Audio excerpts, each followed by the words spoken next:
Got it. Okay, perfect. So welcome back to class 5. We do have one more. So for those of you that were expecting Emilio and not me today, sorry. Yes, you're gonna choke on that right now. Next week is the case study with Emilio. He may even bring one of his team members in with him as well. He did that last time. So we're working on a couple of new strategies, and I understand Matt and Amelia were talking yesterday. They might even surprise me with some stuff. So we'll see. We'll stay tuned for that. So that's next week. Today is negotiating strategies. We are case studying negotiations next week. So just think of today as a bit of a lead-in for what we're going to see next week. Today's light on stuff. Really, I just want to kind of high level some ideas and concepts in negotiation. We're not going to do any of that today. We're going to leave that for next week, kind of like we saw at the tail end of last week's class. And by the way, I wanted to sincerely thank those of you that contributed, participated, volunteered. Look at this. What's the punishment, Matt? You guys got to stay late, detention. Okay. So wanted to thank those that did volunteer last week. That was phenomenal. A lot of courage to do that. And next week we'll do a lot more of that. We've got the books to reward everybody that participates, and then those 2 signed ones are for only those that have been able to attend all 5 to date. So Matt's been keeping a list. Don't get angry with me if you're not on the list. He's the boss for that. But today I wanted to start, before we even started, you can just pull up the TREP login page, and I wanted to. Is our friend Colby online right now? Check just a second. So this is the launch page, of course, for TREP. We're all members of TREP in the room, I would hope. Because if you're not, I don't think you're going to do a lot of business. If you go into your front page right there, TREP Board of Directors, and is our friend Colby. So Colby, how you doing? Pains me to say you're a great guy. No, I love you to death, buddy. That's why I'm going to make sure that everybody in the audience and at home knows that you're running for the board of directors for TREP.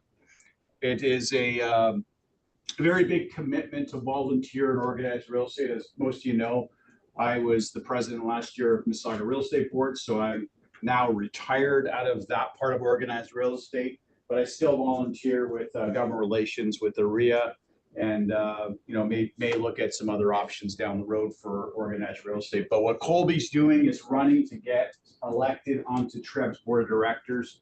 It is the largest real estate board in the world, for those of you that don't know that, TREP.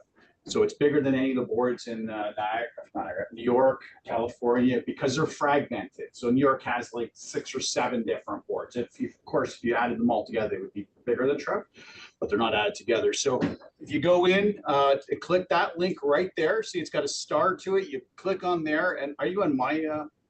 You're on yours, and he can't vote because he's admin. I've already voted, and Colby, I voted for you. So just to let you know, there are a number of other Royal Pagers up for the nomination, but I highly, highly recommend Colby. He's a great guy, chaired professional standards for TREP, and I think we've known each other for 15 or 20 years thereabouts. So I wish you all the best, my buddy, and I hope you succeed, because we need people like you representing us at TREP. So please, it's my public service announcement, because these things close. When does it close?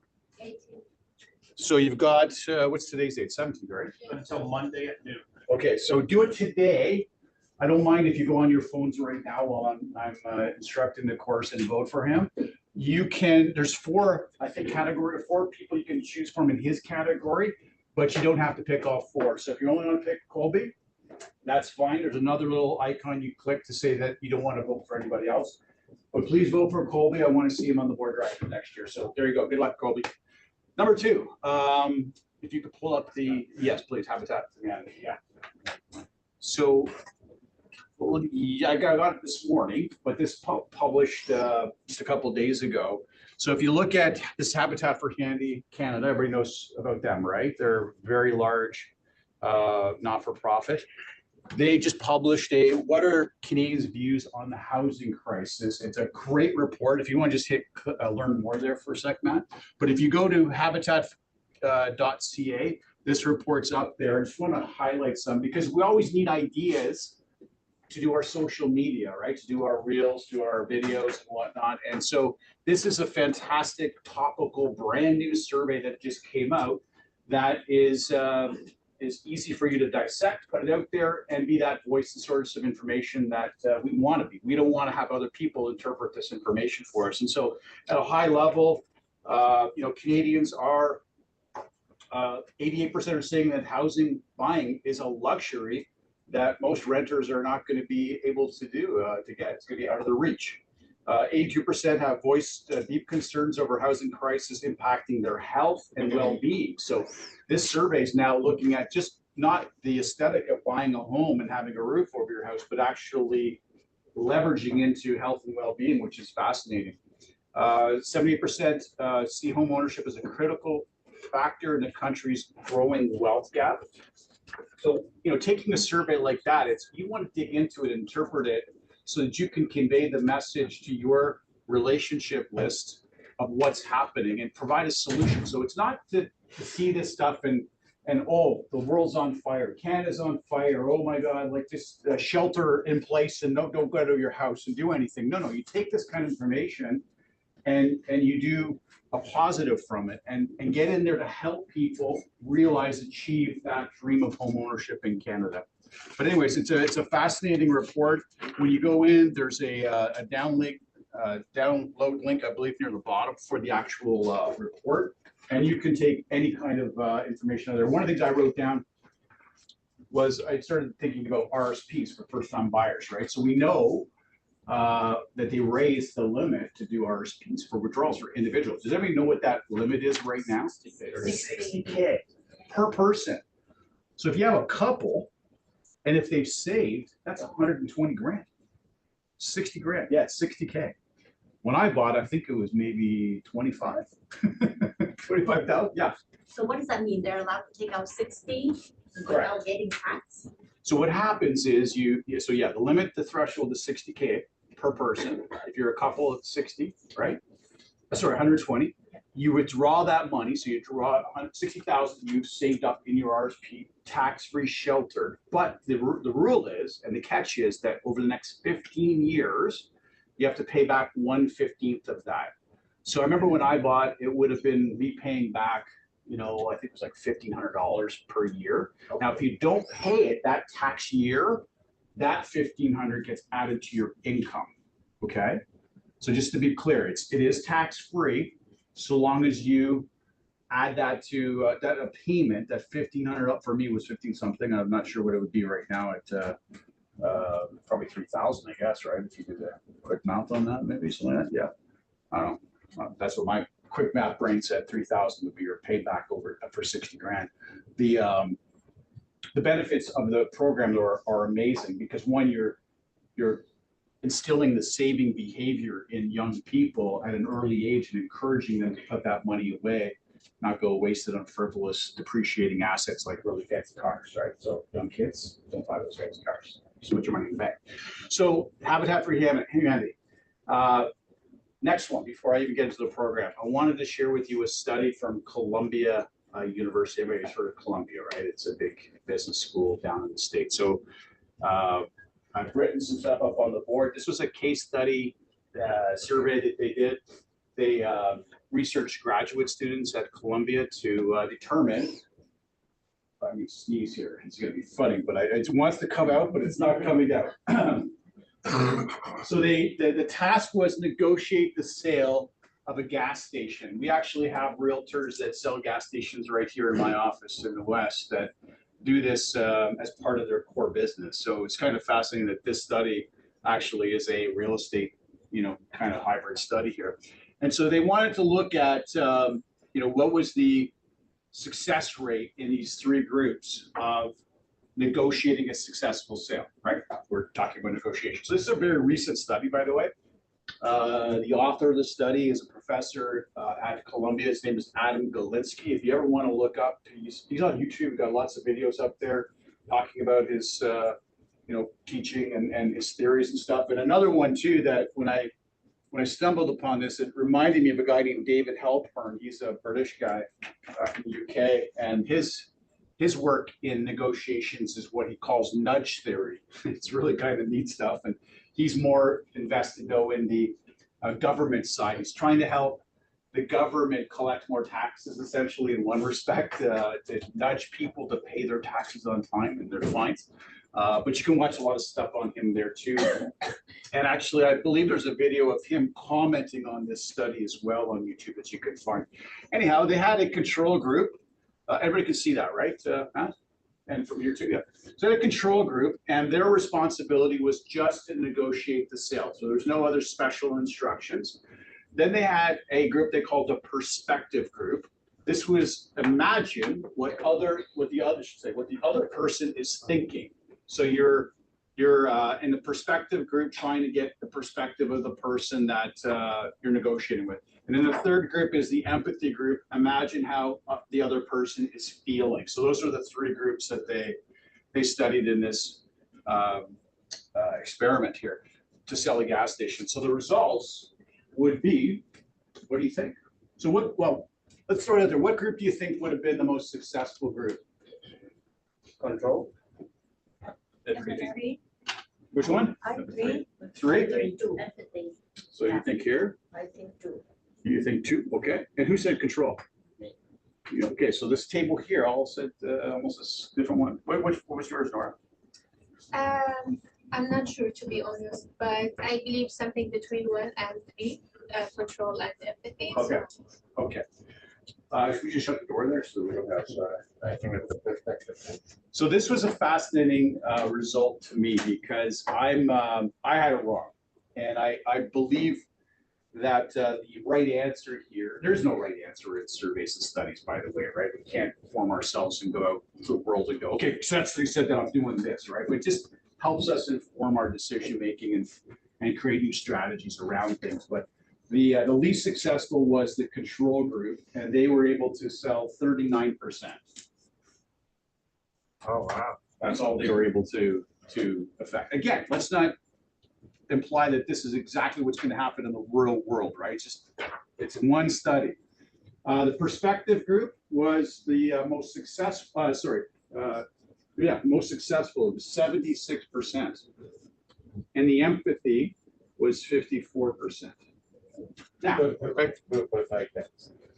perspective was number one, which I find interesting because the perspective group, the way that they said it was the way you think. Remember, we did our own little survey study experiment a couple of classes ago where we proved that thinking is less successful than feeling. However, when I dug into the actual paper, this perspective group was using empathy and emotion in their thinking. Yes. So that was the catch. So to me, it really is more of a feeling empathy. And all you're doing here in this, in my opinion, in this study, is you're shifting into using those abilities in the thinking perspective to get inside the brain, getting in between that 6 inches from that person's ear to ear kind of thing. Unconsciously with the empathy, you can control that person. Correct. Yeah. Yeah. Yes. Yeah, but isn't it also more buying a home is different than a gas station because now it's become an investment, so you need to become logical and rational. Yeah, that's right. There's a different, we talked about that before, right? Buying commercial real estate is completely different than buying residential real estate. But my addition to this study, and of course, I'm not a PhD guy or anything, but I did a thesis in real estate, would be that the empathy overrides the thinking part, but just putting yourself into the ability to get inside the brain of the person, right? To me is much more powerful. So anyway, that's a pretty cool study with the lessons here. And these are lessons that I kind of myself derived from that. So one, where are they coming from, that other person? So it's, the W5 almost thing here. So what is going on in their head? So you're trying to figure out what's going on in their head. So where, what, why are they looking to make a deal? So that's going to help you immensely in any type of negotiation situation. If you're able to find out that they're in distress, then that's a big why for them to, vacate that property quicker than they would want to if they were not in distress. And can you align their incentives with yours? So three of the W5s, where, what, why, and then an alignment, aligning what you're looking to accomplish with what they're looking to accomplish. You're Yes. talking like the pain pleasure principle.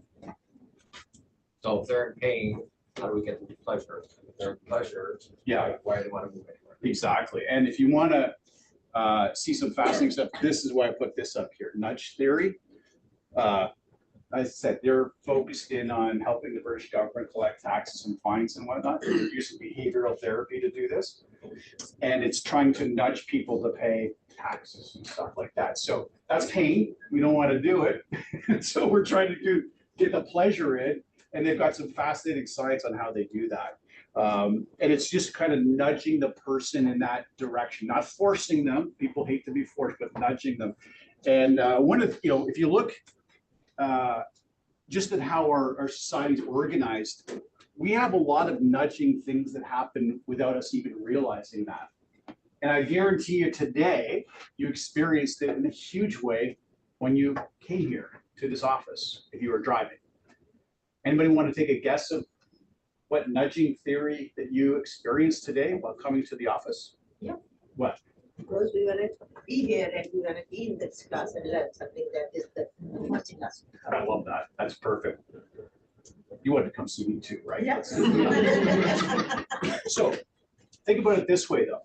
If you left where you're living and there was no road, with no signs, with no markings on the road, would it be a very difficult journey for you to get from point A to point B here? Yes. Right? Because we're going to be all crashing into each other. So one of the first things of like a nudging theory where they look back and how they created that theory was roads. So the car came along in what, the 1900s, 1910s, of course, Ford with Model T put the production line together. It was in the United States that the first lines on roads were. So it was a nudge to get people to stay on the right side going this way and left side coming this way. So we're being nudged without us even knowing it. And every day, if you care to get in the car, you're being nudged to stay in the right lane. Make sense? And so there's the pain of not doing that and the pleasure of being able to come here and see me. Anyways, that's that. That's the survey. Hopefully that was helpful. I do believe, though, as I said before, feelings, empathy, emotion play the biggest role in what we do in residential real estate. And the empathy is putting yourself in the other person's shoes. And the thinking part of that is to put yourselves in their shoes to be able to think what they're thinking. Is very powerful as far as I'm concerned. Okay, Matt, we can go to the program. Any questions by way of that survey? Yeah, actually, I said control because we were talking about gas station thing. So, for the knowledge, talking with people, they want to buy gas station was the point to feel empathy with them or to think empathy with them.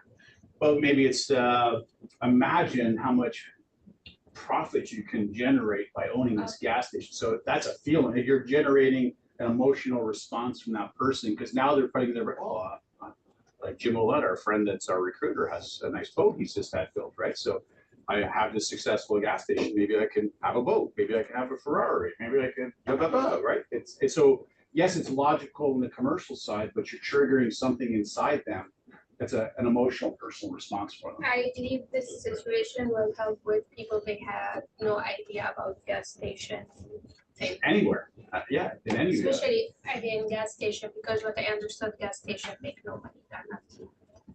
I think they make a lot of money, yes. Because we have a guy that sells them here.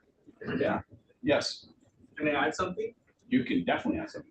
I do commercial, mostly commercial. Yeah. And there's a lot of emotions involved, contrary to the popular belief. Right. Because 60 to 70% of the clients are mom and pop investors. That they make decisions. Yeah. The numbers are there, but emotion does play a big role. Yes, I agree. Yeah. And a big one like this is probably less of a mom and pop scenario, but our guy does sell to a lot of entry level commercial investors. So yeah. Any other questions? Nope. Okay, Matt, we got it up there. So we're just doing tactics today. Again, high level. Next week's going to be the whole case study where you guys are going to be working together. You're going to be negotiating against each other. We got our books, so we're going to have some fun. So my favorite quote when I think of negotiations, and this is from John F. Kennedy. He was the president of the United States, sadly was assassinated. He said this while they were at the zenith of what's called the Cuban Missile Crisis. So the world back in the early 60s almost came to an end with the Russians putting nuclear weapons in Cuban soil, which would have had, you know, a nuclear attack with mere minutes for the Americans to respond. So that was a red line for the Americans. They were not going to do that. The world was sitting on edge. There's a beautiful movie if you ever want to watch it. It's called 13 Days. It's about 20 something years old. I think Kevin Costner plays in it and whatnot. But if you want to see how close this world came to ending in a nuclear holocaust, that's the movie to watch. And this came out of his. He created this thing called XCOM, of the senior staff that he had and some of the most brilliant minds in the United States to try to negotiate their ways out of this. So he said this in one of the meetings: let us never negotiate out of fear, but let us never fear to negotiate. So he was negotiating with Nikita Khrushchev, who was the leader of the Russians. They didn't have like a red phone hotline type of thing, like it actually did exist. And you know, if he would have listened to some of his military advisors, they didn't want the president to have those conversations. They just wanted to start smoking each other, right? And that would have not ended well. But he actually implemented this little simple model: let us never negotiate out of fear. The consequences for what he was negotiating, I hope you all agree, would be a lot more severe than us negotiating the sale of the house, right?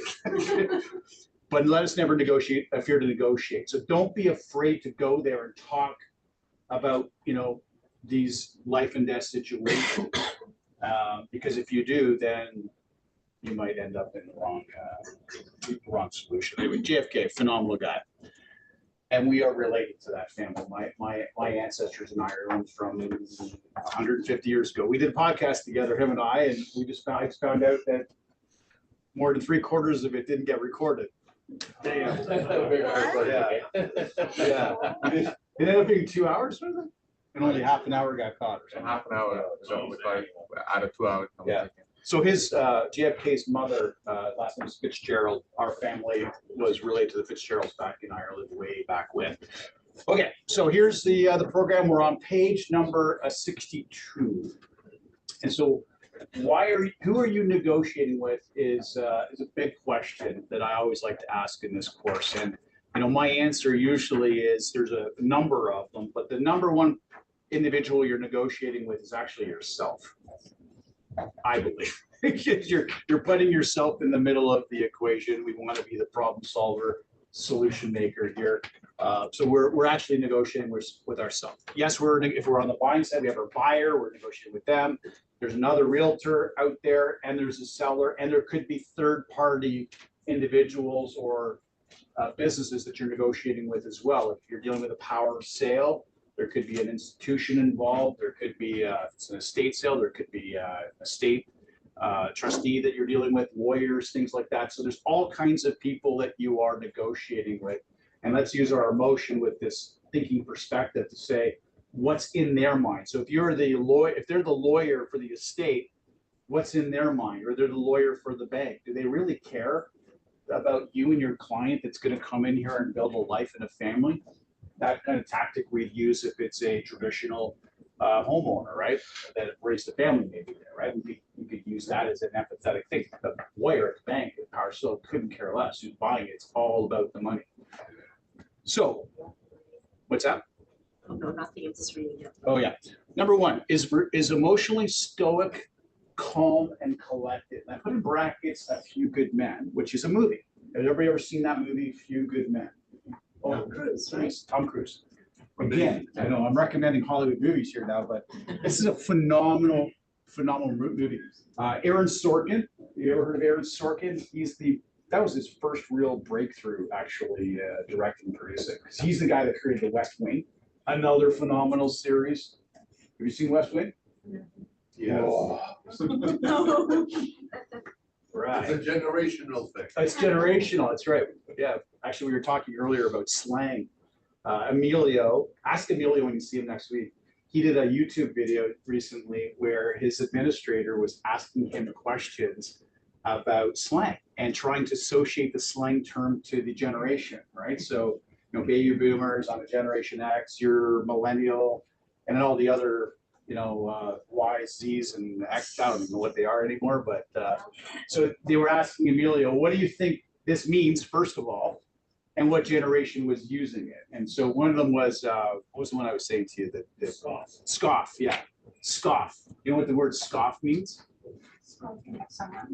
See? So that's what you said. Scoffing to me is stealing something. I'm just gonna scoff your bagel. Scoffing, you're gonna steal it. No, It is we looked it stealing. up. It has multiple meanings. Mine was right and yours was right. In the eighties, it was stealing. Yeah. Now it's changed. Nobody's stealing. How about hockaloogie? Oh. What's that? Spitting. That's my generation. Yes, hockaloogie, I know. Anyways, A Few Good Men. In this movie, and Tom Cruise is in it, Demi Moore, and Jack Nicholson's in it, right? And he's the hardcore Marine guy, whatever. You can't handle the truth, you know that. I could probably do, I'm not gonna do it. Anyways, in the movie, Tom Cruise is the lead lawyer that is defending these two Marines that have been accused of murder, okay? And before they go into the courtroom, he has this little prep session with the other two lawyers, which is Demi Moore, and I always forget the other lawyer, but he's a famous actor too. I can't think of his name at the moment. And he's prepping them to say, okay, listen, we're gonna go into the courtroom. We just gotta stay calm, collected. No matter whether they testify to the most incriminating evidence that's gonna sink our clients, we gotta sit there like it means nothing to us. Because we don't want the jury to go, oh, look at the defense counsel, they're freaking out, okay? As a realtor, when you're selling the house for a seller, I highly recommend you show up to your seller's house an hour or half an hour before, if you're doing it in person, and have that kind of conversation with your seller, okay? Does anybody ever do still in person? I want to see everybody's hands go up by the end of the year.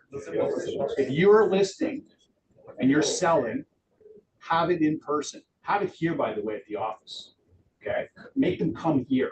Don't do it at the home because, you know, the Leaf game's on. Maybe they're talking about Taylor Swift or something. So like, all these things happen. You come here, it's a place of business. And by the way, this is home ice for you as the realtor. The other realtor is coming in on your turf, and he's coming into an office like this going, holy cow, right? Not to mention you have all the technology. You can photocopy, print, whatever you need to do here. So you want to have that conversation with your seller before the actual presentation face to face. Do not be afraid. Remember what JFK said? Never negotiate out of fear, but never fear to negotiate. I find a lot of realtors are fearing negotiating. They don't want to make a mistake. Like, oh my God, I might screw up. Forget about it. You're going to screw up. I'll tell you right now, because I did that a lot, but I learned from that. He did the same thing in the movie. And when he was doing that, that's the first thing I thought of is me doing that with my seller. And guess what happened though? The first time they're in the courtroom, there's the expert witness on the stand, and he's the doctor.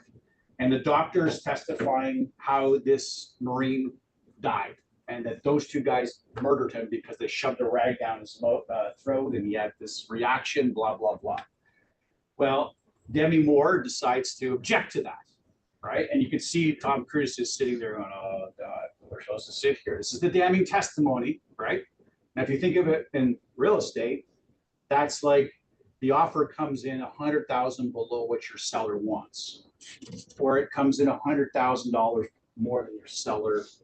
$100,000 less than he wants, or $100,000 more than he wants. There's going to be an emotional response from your seller. If it's lower, you're going, what the hell's this, right? This is ridiculous. It's going to have a negative reaction. Or if it's 100,000 more, it might get so excited, go, yo, let's sign this. And you have no idea that you may have left 50 grand or another 100 grand on the table. Hence why you meet with them and keep your mouth shut. Don't react. So Tom Cruise does this in the movie. Demi Moore doesn't listen. She freaks out. The judge has to say, she objects to this. The judge calmly says, motion overruled, meaning sit down, shut up, right? Doctor says a few more things. She stands up, but she objects again. Judge calmly says, you know, overruled, sit down, shut up. You didn't say shut up, I'm saying that. Then the last one, she stands up and she goes, I strenuously object. That's your seller going, this is a piece of crap offer. or this is an amazing offer, let's accept it, right? That's that emotional thing. And then the judge reprimands her by basically eviscerating her and making her sit down. And all they did was exactly what Tom Cruise said not to do, which was trigger them as the defense of being terrified of this expert doctor witness and showing the jury basically that, hey, these guys are terrified, maybe their clients are guilty, right? So it kind of weaves what we do though, as I said before. If you have the conversation, you tell your seller, to keep your mouth shut, you might be happier and you know what, you're over the moon with the number or you're really disappointed. Don't let that affect you. Stay stone cold, no response. And I'm telling you, when that happens, when your seller listens to you, the other realtor does not know how to respond. Like you keep your eyes focused on what they're gonna do. It's like they're looking with a deer in headlights with the high beams on their eyes. They're like stunned, like we didn't get a reaction here, right? They don't know where you're coming from. So remain emotionally stoic. Have situational awareness. That's big picture, small picture, 360, or as I like to call it, zooming in like a microscope does, or zooming out like we're gonna look in the heavens, telescope, right? You got to be able to use both things, microscope, telescope. And there's an amazing, I'll get you a second, there's an amazing study that was done many, many years ago. In fact, I was shown this study. I was not part of the study, but I was shown it 20-something years ago in my master's degree. And it was at a baseball diamond, and there was a infield playing, catch, right? There were pitcher was throwing to first base, third base, whatever. So everybody knows baseball, right? They're throwing a ball around. And so the instructions, the task was to count the number of times the ball was thrown around the infield. Okay. So they bring a video up and you're hyper focused on that. You're zoomed in, right? Like, okay, there was 7 throws, there was 15 throws. And so at the end of the video, they ask you, what was your number? 15. That's right, there was 15. There was 50. We all got 15. And then they were like, did you see the elephants that were walking in the outfield? The elephants in the outfield. And so they replayed the video, and there was an elephant walking in the outfield. For real. We were so zoned in, we missed an elephant that was in the same video. I didn't see it, and nobody in the room saw it. So that's that. Can you dial in and out, right? You got to be very, vigilant about doing stuff like that. Finding allies in common ground at the table, and so this is a very high skill set to be able to figure out very quickly who's on your side and who's not on your side, and who's on your side, building common ground so that you guys can build a successful outcome for the situation there for you. Can I ask about number 1? Yes. Because you mentioned that we should bring the sellers in if we're representing the sellers, right? So on offer date, Yeah. So right, you want to have an in-person offer. And the buyers come or no?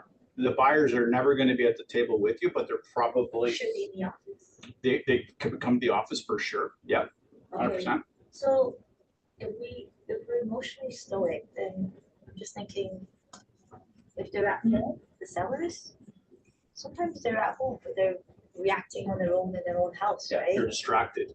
Yeah, so in that way, when they're in the comfort of their own house, we don't see their emotions. They kind of calm down and then call you and say, oh my God, but then the buyers and the co-op agent never sees the sellers. So putting the office, would that make it worse? Because now I can Makes see, it way better. Way better. even though they're taking their emotions in their own house. Yeah, of course. So I think I missed that gap about how In it's the better. house, you're more emotional because you're sitting in a place where you're very comfortable, right? So you're attached to something and you're sitting there. When you come into the office, your mind changing. I have to make a decision. So like, if you're having a seller, right, bringing them to the office, they're in a mindset to make a decision. Yep. They're not gonna be like, oh, but I love this house now, or I want a lot because look, everything is pretty. They disattach themselves from the house and they're focused on making decisions. It's like, don't you know how much I spent for that greenhouse in my backyard? Because you're sitting in the kitchen and look, I spent $5,000. This is ridiculous. Get them out of their house, So it's good for me. out of the area. distractions of their house. Yeah. Their kids are maybe, coming, interrupting things, right? Yeah. Get them here. It's a place of business, right? Yeah. If you're calling your lawyer to do some work. Now, I do know now there are some lawyers that go to your house to do a will or whatever. But let's say the 99% of lawyers that make you go where? Yeah. To their office and go to your house. 100 years ago, yes, doctors made house calls. Do doctors make house calls? In England, yes. Here in Canada. Not in You Canada. don't even have enough doctors for the Canadians in our country. How many doctors short?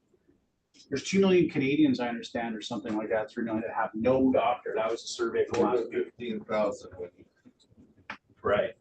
Yeah, added the wife. my daughter's gonna be one. That's her mission. If the sellers ask them to go to their house, do we go or not? I would do everything in your power, your negotiating skill set Yeah. to bring them here. And if they're resisting, Yeah. it's not that, hey, I'm not trying to make you uncomfortable to come here. I'm trying to make the buyer and the buyer's agent uncomfortable. This is my home arena. That realtor's coming here. They're seeing my office. They're on my turf. There's other realtors from our office here. My staff's here. It's an impressive statement. So we're asking the buyers to come here too. The buyer's realtor for sure. Buyer's realtors probably got their buyers, maybe it's Tim Hortons down here. If he brings them up here, we'll shove them into another room. We don't want the buyer and seller meeting each We other. definitely want so the sellers should only come into the office if the co-op agent is coming to the office. I think you bring your seller in here, even if you're getting offers emailed to you.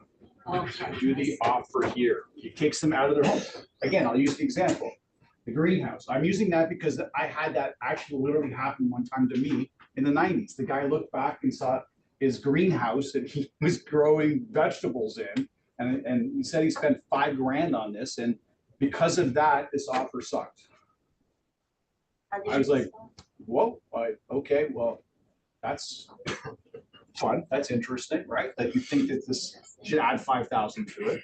Not to mention, they've got pictures on the wall of their experiences. They have all of their memories there. They lived in that house. Now, sometimes they're bad memories, right? And they just want to clear it out. Like, let's get the hell out of here. No problem. But mostly it's good memories, right? That anchors them to the house. There's a resistance there. Get them out of the house, bring them here. And if everybody emailed offers in, so be it. You're here. You're doing a transaction for them. That's where you're taking the emotion part out of them, right? So what happened in the end with the greenhouse? Did you go, you represented the sellers? I was representing the seller. Yeah. The So we came 5,000? to a agreement where the buyer came up for about half of the value of what the perceived value was, which to me was the buyer overpaid by about $1,500. We actually met in the middle on that one, right? And I thought it was maybe worth $1,000. But here's the thing. Here's the thing. I don't work for the greenhouse company. I don't work for Leon selling appliances. I don't work for the brick selling furniture. I sell real estate. You stick in the house, you're going to end up being a salesperson for all these types of things. They're going to look over at their 20-year-old dishwasher and think it's worth $1,500 because they saw an ad for a dishwasher in the Canadian Tire or Home Depot for $1,500. 20-year-old dishwasher. Get them out of the house. Okay, we got 2 over here. When you have multiple offers, you only invite a few that you want to work with, or how does it work? Everybody Invite gets all an of them? invite. Everybody Okay, gets an and find them a room? Yeah.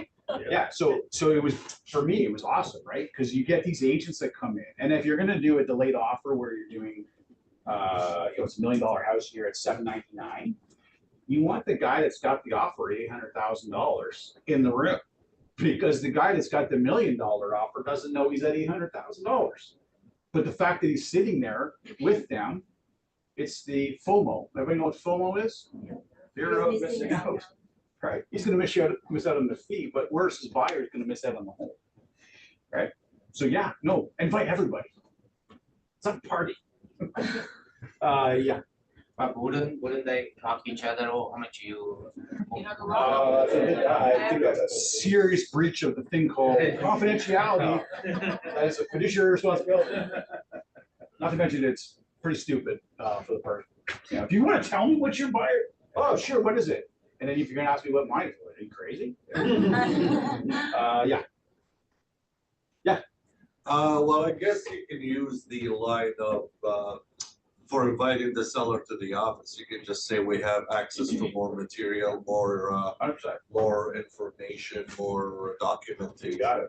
Blah, blah, blah. To me, that's, as a realtor, that's actually, for me personally, I love that because oftentimes we have to photocopy things and whatever, and I don't carry a personal, printer with me in my briefcase, right? So have it done right here. By the way, you'll probably wrap it up quicker, right? And then, if you want to have a celebratory drink, you can do that if you want, but if you're at the house, you're definitely doing that, right? So. They tend to make the decision a lot faster when I they just believe want to get out of there. I believe so, yeah.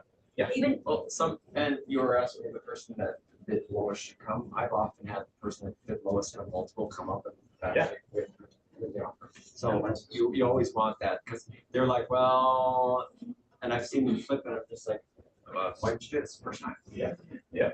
Well, when people think they've got something, you take it away from them. Oh man, the psychology behind getting that. Personal. So They get strong. pissed off. They get pissed off. I collect military artifacts, and so I've gone to many auctions. And so going into an auction, I'm like, I'm not spending any more than this. It opens up over that. I'm like, okay. I You pinch your nose, and you end up spending like twice as much as what your threshold was before it started. Take something away from somebody, they're gonna do whatever it takes to get it. You put multiple people in around here where they know there's like legit people. That's the other thing too, right? Like you're sitting there, is there really 5 offers, right? Is there really 10 offers? You put 10 other agents in here? Oh yeah, there is. Buyer, that guy was not BSing us. And it's 5 people. There's 10 people here. Oh, really? Okay. The serious ones get real serious, right? And all you need is how many to buy it? One. That's it. Was there another hand up here? Yeah. So you're still recommending even if they live a little far away, Hamilton, Grimsby, or that area, but still come into the office when we do the offer? Yeah. What are we selling again? Real estate? Yeah. Not a That's $1 share, million. a marketplace or something like that, right? We're not selling like Something that. different. Furniture. We're selling the house. $1 million, $2 million. Get in your car. Nudge theory says, stand your lane. Drive over here. Yeah. Make the commitment for the half an hour, 2 hours, get the job done. They leave, they're happy. Buy them lunch. Whatever. Yeah. Yeah. Question. Are the new realtors willing to, the old timers, that's how we did it.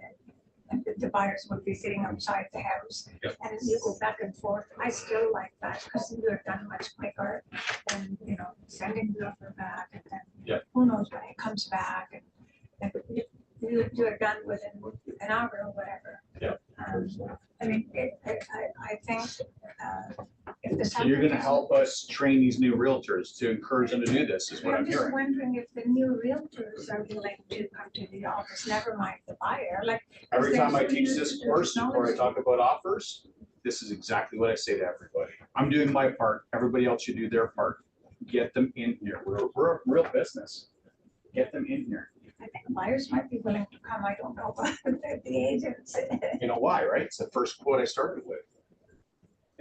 They're fearful of negotiating. They're fearful of negotiating because they're fearing they're gonna make a mistake. Right? I think And this they're is where you as an comfortable just experienced- Sending the stuff like that, then, oh, I'm not gonna drive all the way there, because they're sitting at home, like in their home So office. shame on them if they don't want to come in. They're making, if it's $1 million house, 2.5% commission, that's $25,000. They have way too many more important things going on in their life that they can't get in their car and come represent their buyer. To me, it's a shameful thing. I think it's the norm for them, maybe, because that's what they started with. What's fear? They're afraid to come because they're afraid, you're talking new agents, right? I'm just thinking, because The the new new agents people are are, afraid of making a mistake and looking embarrassed. I don't. Get over it as a new agent, is my message. No, that's not what I'm thinking. I'm thinking because they're so comfortable with the technology, like they started with That's what I their was gonna ask, DocuSign, this and that. And they don't wanna be, they're not used to driving. Yeah. Like, So They started with their. let's help modify their e-signatures. behavior. Honestly, I tell you. Some things old school are better than the new school, Yeah. and that's the big one. This is one. Remember I told you the first class in any survey I've ever read in real estate, when they ask, what are you hiring your realtor for? Negotiation's always the top three. Usually it's one or two. If that's a fact, how are you negotiating by emailing through DocuSign offers? Tell me that. How does that even make sense? Ask the realtor that you're the selling side. We'd love to have you come out, convey your offer in person. This is the way we get things done. Doesn't that make sense? We're gonna have it at 7 o'clock. Get them to come in. Now, there's a lot of experienced realtors that are too busy. I don't know about you, but you're selling the average house in Trev. It's $1.1 million. That's over $25,000. I started full-time in 1994. The average sale price is $165,000, $165,000. How many houses did I have to sell? And by the way, my commission split, anyone want to take a guess what my commission split was? This was common for 70-30. 60-40. There was no 60-40 to 50,000 and I'm 90-10. None of that. It was 60-40. And the average sale price was 165. And by the way, I had to show about 30 or 40 houses back in those days to sell one house. It's kind of what you're in right now, right? Like you guys working with buyers, you're showing that. But you can make $25,000 on the average sale price. Do everything in your power to get in front of the seller, even if the listing agent doesn't want, hey, listen, I'd be happy to come to your office and present this in person. Get this thing, see, 75,000 people. I know there's a lot of people in our business in truck. But you're gonna get the deals done when you're face-to-face, belly-to-belly. That's what we call belly-to-belly selling. Ever heard that term? Belly-to-belly selling. We've gotten technology, let technology get in the way of that. Now you're just, it's just numbers. Like there's no, the emotion stuff is not there and that, right? Get them out of the house, get them in here, it's business to do, make it happen. Yeah. Just a quick question. I was reading an email yesterday from Trev and they were talking about decline in numbers and licenses. Is that true or? So their last published number was just over 75 or 76,000, which is increased since their end of December last year was down to 71 or 72. So it looks like they built back about 4,000. Because they were asking, like, they're doing an election or whatever, and they're saying, Oh yeah, you missed our first part. Colby, you're still there? We got a guy here just came in. Go to Trev's website, right? Trev, log in, go to the vote. Colby Bain, who's in our class. I did. You voted for Colby? No, What? I don't know. I don't know who I voted for, but I went to the election. Colby. I haven't voted yet. There's a camera. It's him. So Colby's running for election. He's in our office downtown. Please vote for Colby. He's I've known for a long time. It's what our industry needs, people like him. Okay. Yes. Just a random question, how did you guys get new listings when you were back in the day, like in the 90s or 80s? 80s? I was a teenager. What's the question? How did you guys get like new listings come up when you guys were to like find something for your clients? Oh yeah, it was we had this thing called the daily. So every day, these little sheets would come into the office and the front desk. It was all ladies back then. Now we got boys and guys up here too. They would take those, they put them in a book, and that would be our dailies for that day. We'd come into the office. Pardon me? Tear sheets. Tear sheets, yeah. Yeah. And there was also a thing they on the computer. There was no pictures. It was the that green thing. I don't know what do you call that, Matt? Like dot matrix or something, like the old school computers. Just they were green. There's no pictures, no color. And every day there would be a thing called the hot sheet that would come up, and that was all the brand new listings. And so Trev had same thing they have now, which is the districts. You have W districts, you have central districts for central, Gummies West, East, and North. And then you have these things called X districts, right, that are outside of TREP. And so every day they would come out with a hot sheet, but no pictures, no nothing. And so you really had to, in your marketplace, invest in knowing the areas, right? So you'd see the street address and it would trigger you, oh, that's in the trading area I have a wire for, right? And you would go on the computer and it would have very, very basic information. Think of like the client full that you see on TREP today without pictures and in green words. That was what you got, right? The real estate book got printed every 2 weeks. So the day you got it, it was already out of print, right? And so the next one's coming out in 2 weeks. That had pictures. A black and white picture was probably no bigger than that little square, maybe even smaller than that. So that's how we really had to work for our money back The then. realtors also really control the information then. We controlled the information back then. We were the gatekeeper. I always called it moating. We were like the castle with a moat in front of us. How do you get into the castle? The drawbridge has to come down, right? So the consumer had to come to you and you would bring the drawbridge down and they would come into your castle with all your information. Those days are gone. They do not exist anymore. And that's a good thing. I was always on the side of the information is not what we should be putting all of our value to. It's what we deliver, right? Information today, as you know, for real estate is at everybody's fingertips, right? They can get that information. What are you as the realtor doing with it? And how are you interpreting it for the benefit of your client, buyer, or seller? Okay. Yeah. In terms of bringing the buyer to the office, right? So you do all the office manually, like you print it out, get them signed like 6 that. copies back in my day. Yeah. 6 copies. So Yeah. And we had carbon copies, by the way, too. We used to say, print hard, get 6 copies. You know what carbon copy is? He's looking at me like, you don't even know what that is, right? You have no idea, right? So I remember. Yeah, I saw it. So carbon was this sheet between the sheets, right? So if you're in your documents today, say 4 pages long, you had 4 things of carbon when you're writing. And so you'd have 4 copies to get some carbon. You never heard of that, or you never seen that. Really hard to read. It's Yeah. really hard to read those. We're really old people here. Okay, any other questions? Nope, good. I don't mind doing this kind of stuff, by the way, like off of the thing. If you have the questions, ask the questions. It's better learning for you. Where are we? Number 4, I think, was just to allow things to unfold. I've literally watched and lurked at you guys, ladies, in the bullpen and watched you guys get in the way of things and talk your clients, whether sellers or buyers, out of deals. And people have offices too. I've heard them do that too. So it's not just you guys in the bullpen. Get out of the way, right? Let them make those decisions. Don't be a barrier to things. Ability to connect, to be trusted relationally, easy to think about that. Able to persist, be patient, use creativity. Number 7, use nonverbal cues. Nonverbal cues face-to-face are very powerful. You know, again, we're having that conversation with our seller. Do not overreact. If you don't have that conversation and that lowball offer comes in, you're going to have a lot of nonverbal cues with a lot of verbal cues. Okay, not going to be pretty. But a nonverbal cue. What would be a nonverbal cue that you can think of right now? A middle finger.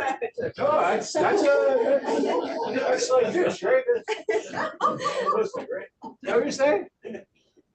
Matt, can you blur that? Sorry. So we're sitting here negotiating. Am I interested in the conversation? What is it, neutral? What did you say earlier? No, I'm really interested. Like, Yeah, you because you're leaning really, forward. I'm Yeah, really in interested. your face. Or if I'm like this, Oh, okay. right? Or if I'm just like. Those are nonverbal cues, Yeah. right? If I turn my back to you, I start talking over here, it's probably like, I don't want to hear you. I'm just gonna- No, right? Those are nonverbal cues, Body language. Or you're saying yes and your head's doing this. right? That's a classic one, right? What's that? Saying yes and you're doing. Yeah. Yeah, I really think that's a great idea. Exactly. Yeah, I voted for Trump. No, I did. But if I say I didn't, I'm gonna get shot right now. Never take anything personal. This is one of the biggest, I think, problems. We put ourselves, our personality on the line on these things, that we put that at stake. get your personal things out of the way and get their personal things out of the way. In fact, just before we end today's class, I'm going to go through a bit of a few matrices from Harvard, because we're going to do a lot of Harvard stuff next week as well. And the personal element of their principles in negotiation at Harvard is take that out, right? It's the William Urey's book, Getting to Yes. That's one of the big things. Get your personality, get that out of the way and focus in on, what do you think you're focusing on? If you're not focusing on people, you're focusing on? Profit. Well, in our case, yeah, sure, the property, right? But a thing, you're going to focus on the thing, not a person, right? Learn from past experiences as realtors. If you get these face-to-face, yes, you're going to have some fun. You maybe make some mistakes, but that's all how you learn from these things, right? I made so many mistakes when I was a new agent. There's nothing wrong. I had no malice in making a mistake. They were honest mistakes, but I never made them again. And I would never have had the opportunity to have a mistake if I didn't get face-to-face, belly-to-belly. And willing to walk away, right? Well, last week we did listing presentations, and you guys did a great job that volunteered here. You got set in negotiations called BATNA, BATNA, BATNA. We're going to go through a lot of that next week as well in the case studies. And that's called the best alternative to negotiated agreement. It's basically your walking away point. What is your red line? What's your BATNA, right?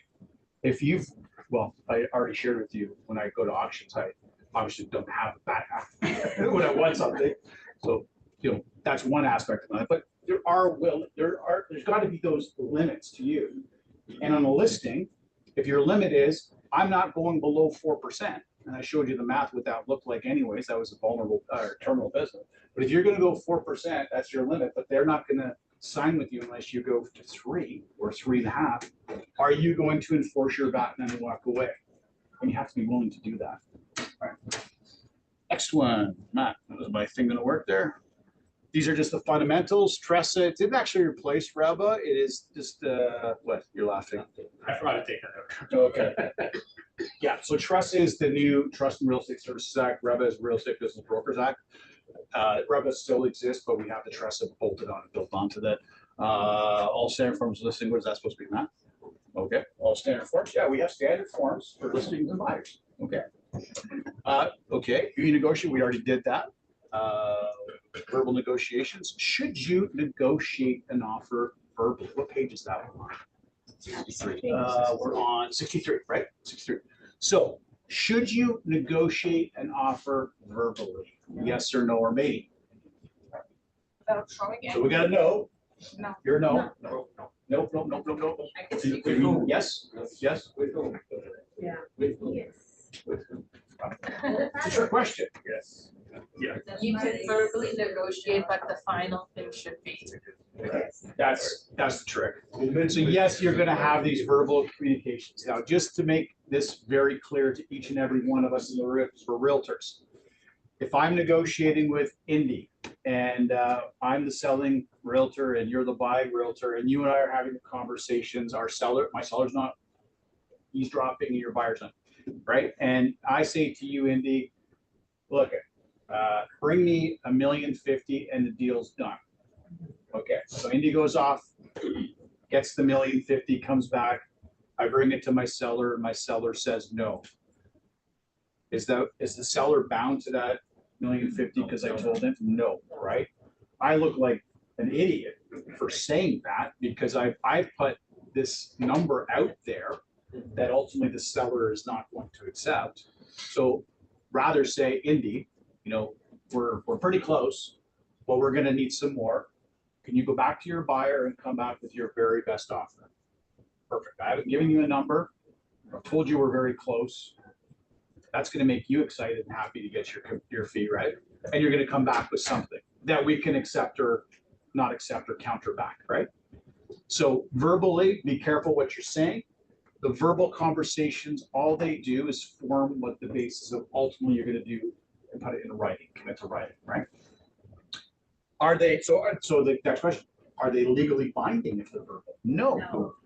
And this may be new for most of you, what is the actual law in Ontario, Canada, that governs how we negotiate these APSs in real estate, the agreement for purchase sales? Does anybody know what the actual law that governs? It has to be. Well, yes, it's gotta be written, but what's the law that is on the books? Is it called law? It's a common law, yeah. But what's the actual in common law of the law? There's a title for it. Write this down. It's called the Statute of Fraud and Limitations. So we're one of the industries that require things to be committed to writing to be valid.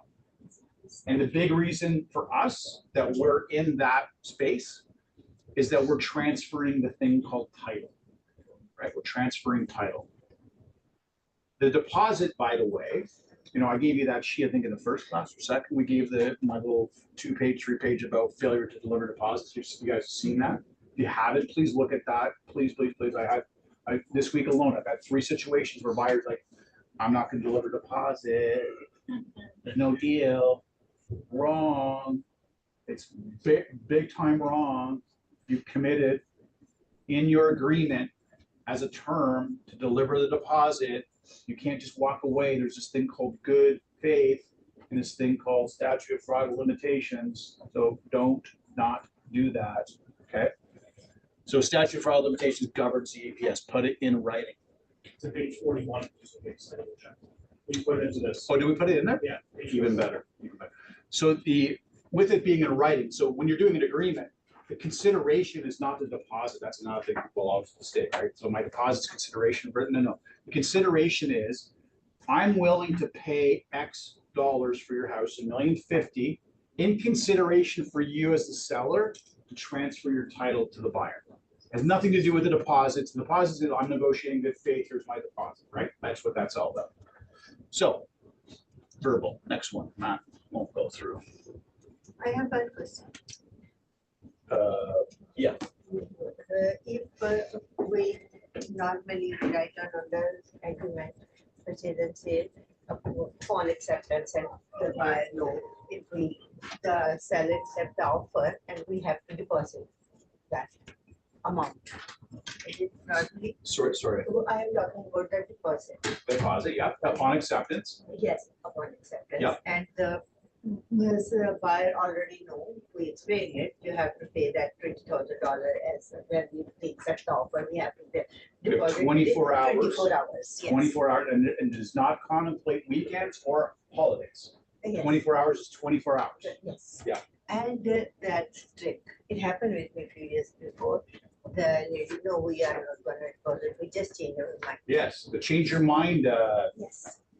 bait and switch. Yeah, sure, I've heard that one. So- 3 times this week. I'm not kidding you. 3 times this week. This has happened. So, but then we didn't go through that deal, but at the moment, there are a lot of rules changed and fines are in real estates. So if that person didn't deposit, where will it stand? As a seller side. So As a, what As a page buyer is that? What the buyer? 41. So if you go to 41, it'll explain both sides, what the consequence. So page 41 in our book, at 41 and 42, right? Yep. Yeah, it's gonna explain to you the reality check that your buyer needs to have here, because if the seller chooses to pursue the buyer for damages, one, the deposit is a liquidated damage right away. So if it's $20,000, the seller is entitled to the $20,000.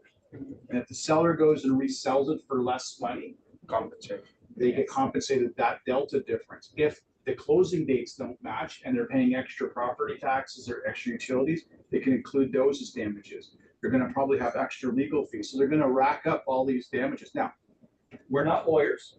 You gotta push your people to lawyers to get that conversation going. But as a buyer, they're gambling that the seller is not going to enforce the contract. Now, in a casino situation, the buyer's gamble pays out more than it does. Most sellers just like, okay, forget about it. I'm not gonna chase it. That's the vast majority of my experience as a broker. Like 90% around there are like, forget about it. I don't care. I want to just get this thing done. The 10% that go after, yeah, I've got lawsuits in my office. Where we've won on the sell side, the one that came in a couple months ago, $420,000 our seller won. And then they got the deposit, which was $100,000. $520,000. And by the way, interest on that, started calculating the day of the judgment.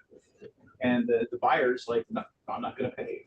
So now they've done what's called a writ of seizure. So this buyer had other assets, so they placed these almost like, think about like a lien, it's really called writ of seizure, on other assets of this buyer.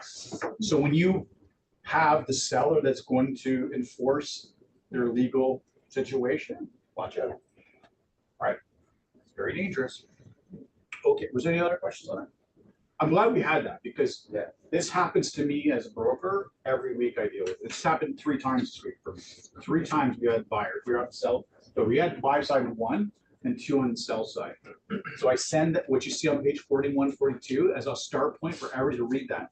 I created that document from reading from lawyers that are litigating lawyers here in Ontario that litigate these types of things with all of their backup case study. So it's foundational law, right? So we operate in Ontario, Canada with precedent setting cases. So what happens, the judge makes a decision that becomes precedent. So if a similar situation or same situation happens, the new judge doesn't have to reinvent the wheel. He goes back to the precedent setting case and applies that, okay? These deposit things, it is black and white now. There is no murkiness to this. If you're going upon acceptance, 24 hours, bring it in. Okay. My advice always, and I think I probably shared it with you in whatever the class 2, do as otherwise described as your option, and then build it in your agreement that you're going to deliver the deposit. You know, I always would recommend deliver it within 2 days of removal of conditions. That way, you're not tying up, you know, the deposit in the case that your building inspection comes back and it's horrible or something like that, right? So maybe you give a small, like I'll give you $1,000 upon acceptance with a further sum of $25,000 upon removal of all conditions. That's what I would recommend. Okay. Yes, there you go. Statute of frauds, making their best offer. So right now in the marketplace, we still are sitting in a buyer's market. So I would highly recommend that if you're bringing offers into sellers, now's the time to still kind of leverage a better outcome for your buyer, and putting an offer in that, you know, that seller is afraid to say yes to or no to, is where your buyer's going to effectually get a really good kind of, I hate to use the word deal, but they're going to benefit a lot from that, right? So it's putting an offer in front of a seller, they're afraid to turn it down. This was my dialogue when I was selling, to have no regrets.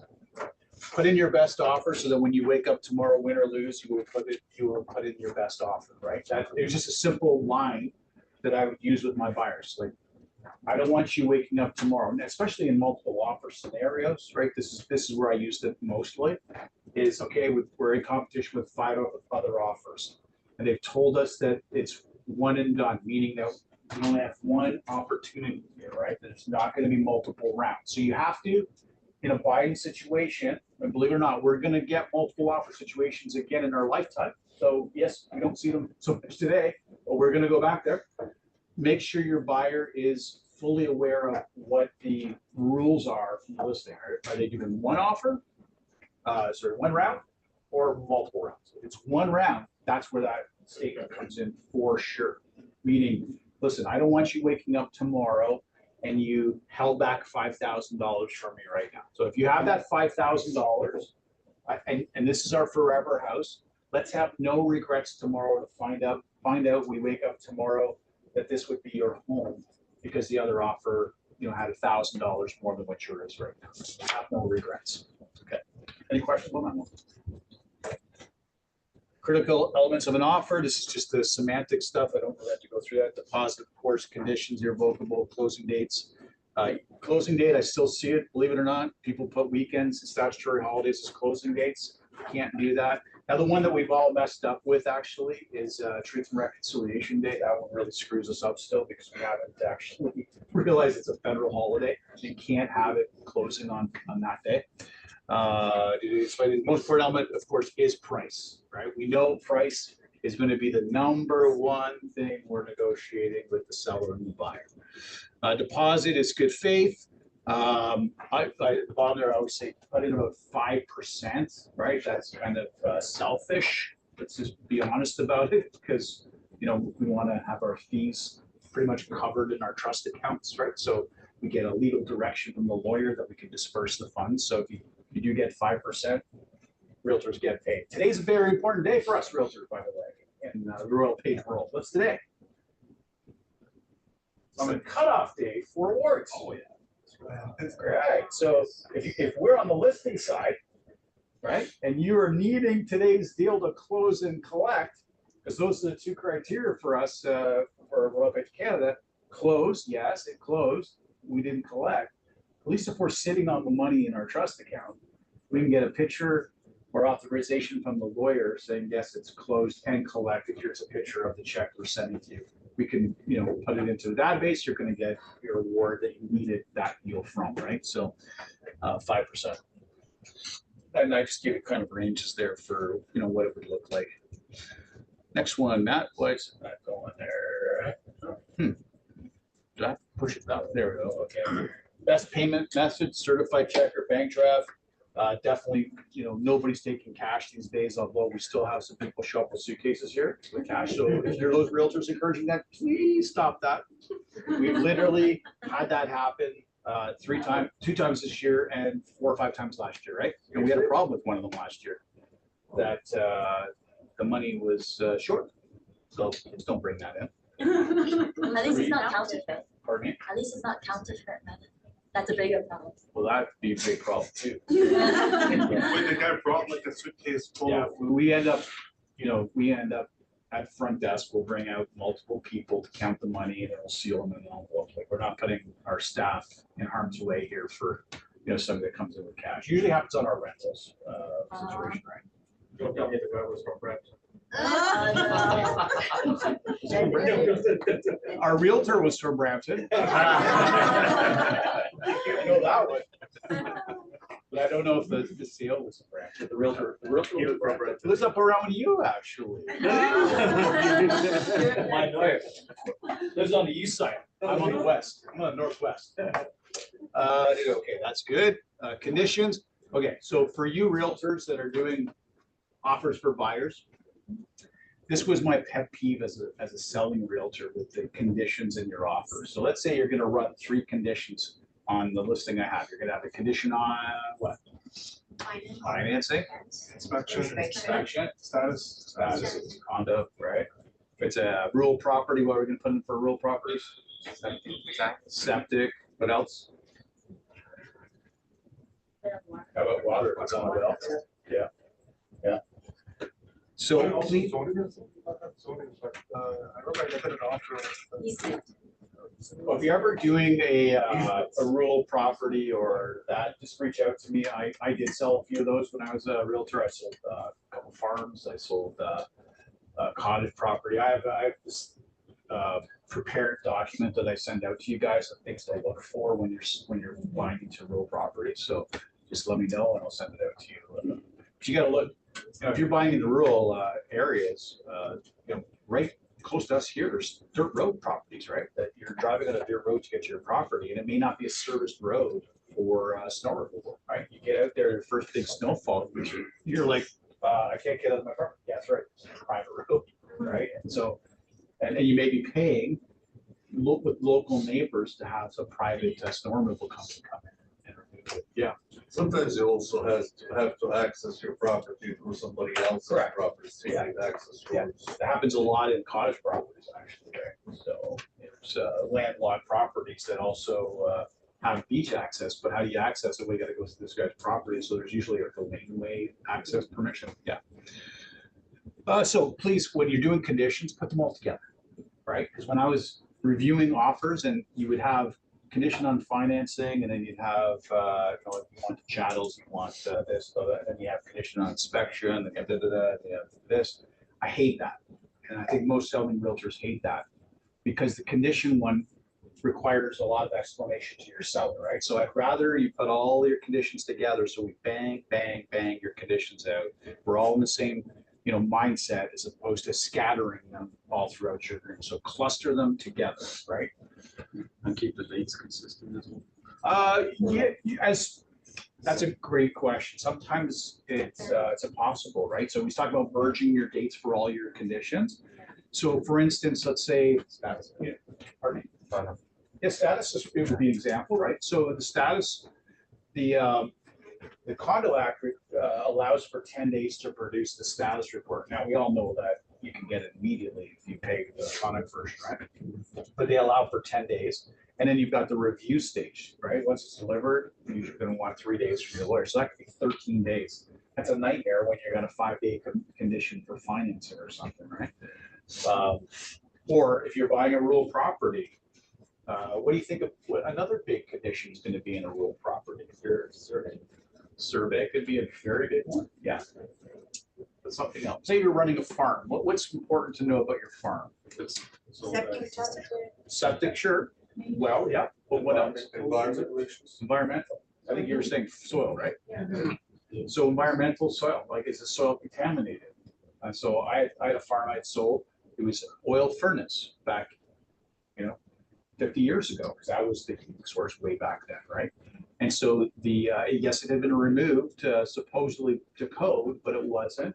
And oil had actually leaked into the ground, nowhere near the crops, but because there was oil in the ground, environmental one got called, right? And then they escalated to E2. Thankfully, didn't go to an E3. Environmental 3 is going to cost you probably 30, 40 grand to do that, right? And up depending on how bad it is. We had an airport listed here in the office about 2 years ago by Belleville, and that thing got hung up for about 1.5 years on environmentals, and it never cleared. So we didn't get the deal together because there are multiple oil, gasoline things that leaked into the land, and it was being sold as a redevelopment project. And because of all that damage, they couldn't do it. Pynchon, I think, is the big company that does environmentals in Ontario. So if you're ever dealing in that, just think of Pynchon or just call me and I'll talk. Right? Property on Grandparent, older ones, they have still oil tanks in the houses. And like I don't know the area, and the original owner said that the houses were built on a creek. So if you see the oil tank that hasn't been removed, like it's better not to buy the house because most likely it will leak to the water and it will be like even you have to think for a neighbor and for yourself. 100%. Like personally, I had almost purchased a hobby farm, 36 acres hobby farm, and it had at one point a oil furnace. And my youngest brother is in the oil and gas business. He owns his own actual gas company, basically, right? He sells to the farmers in Coward and Halton Hills and things. So I took pictures of the furnace, the oil furnace and stuff, which was all disconnected, and I sent them to my brother. I said, "Yeah, it's all fake. The badges on there, and all these that it was properly installed, all those certificates or badges they had on." He goes, "That's all fraud." So I didn't buy the property. And because there was oil on the ground too, right? I knew it was going to go to E1 for sure, if not more. And it had a 4-acre pond on it, so I was imagining this in being an environmental 3 and just costing me too much, and so didn't go for it. So be very mindful and careful about stuff like that.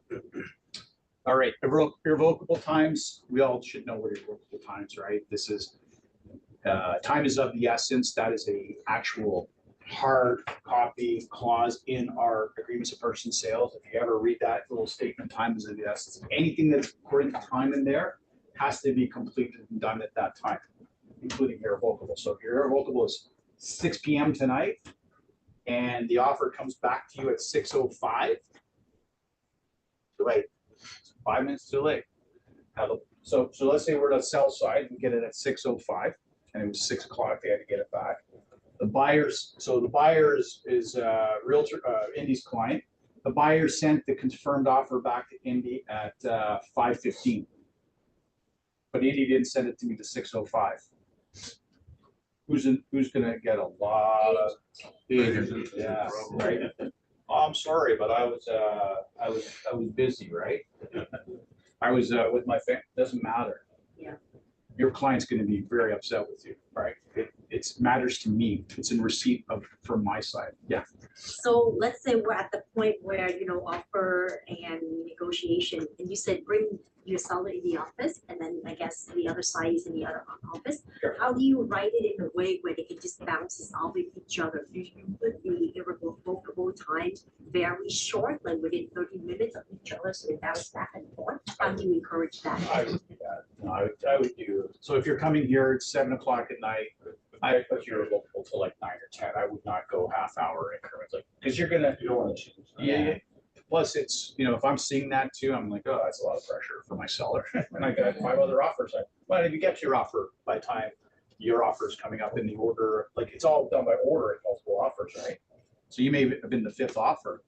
By the time I get to your offer, yours might have expired already.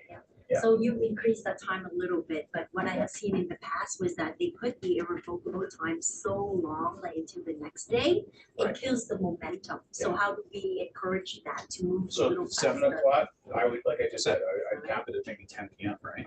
Do you really want to be here 11:59 PM? That's the default, by the way. 11:59 PM. Have at it, you could stay here till then, but I think you probably want to be home at 11:59 PM sleeping. Yeah, They can react to it within 15, 20 minutes to half hour, right? But they don't have to wait. well, there's 3 things, like you mean a seller react to it or a buyer?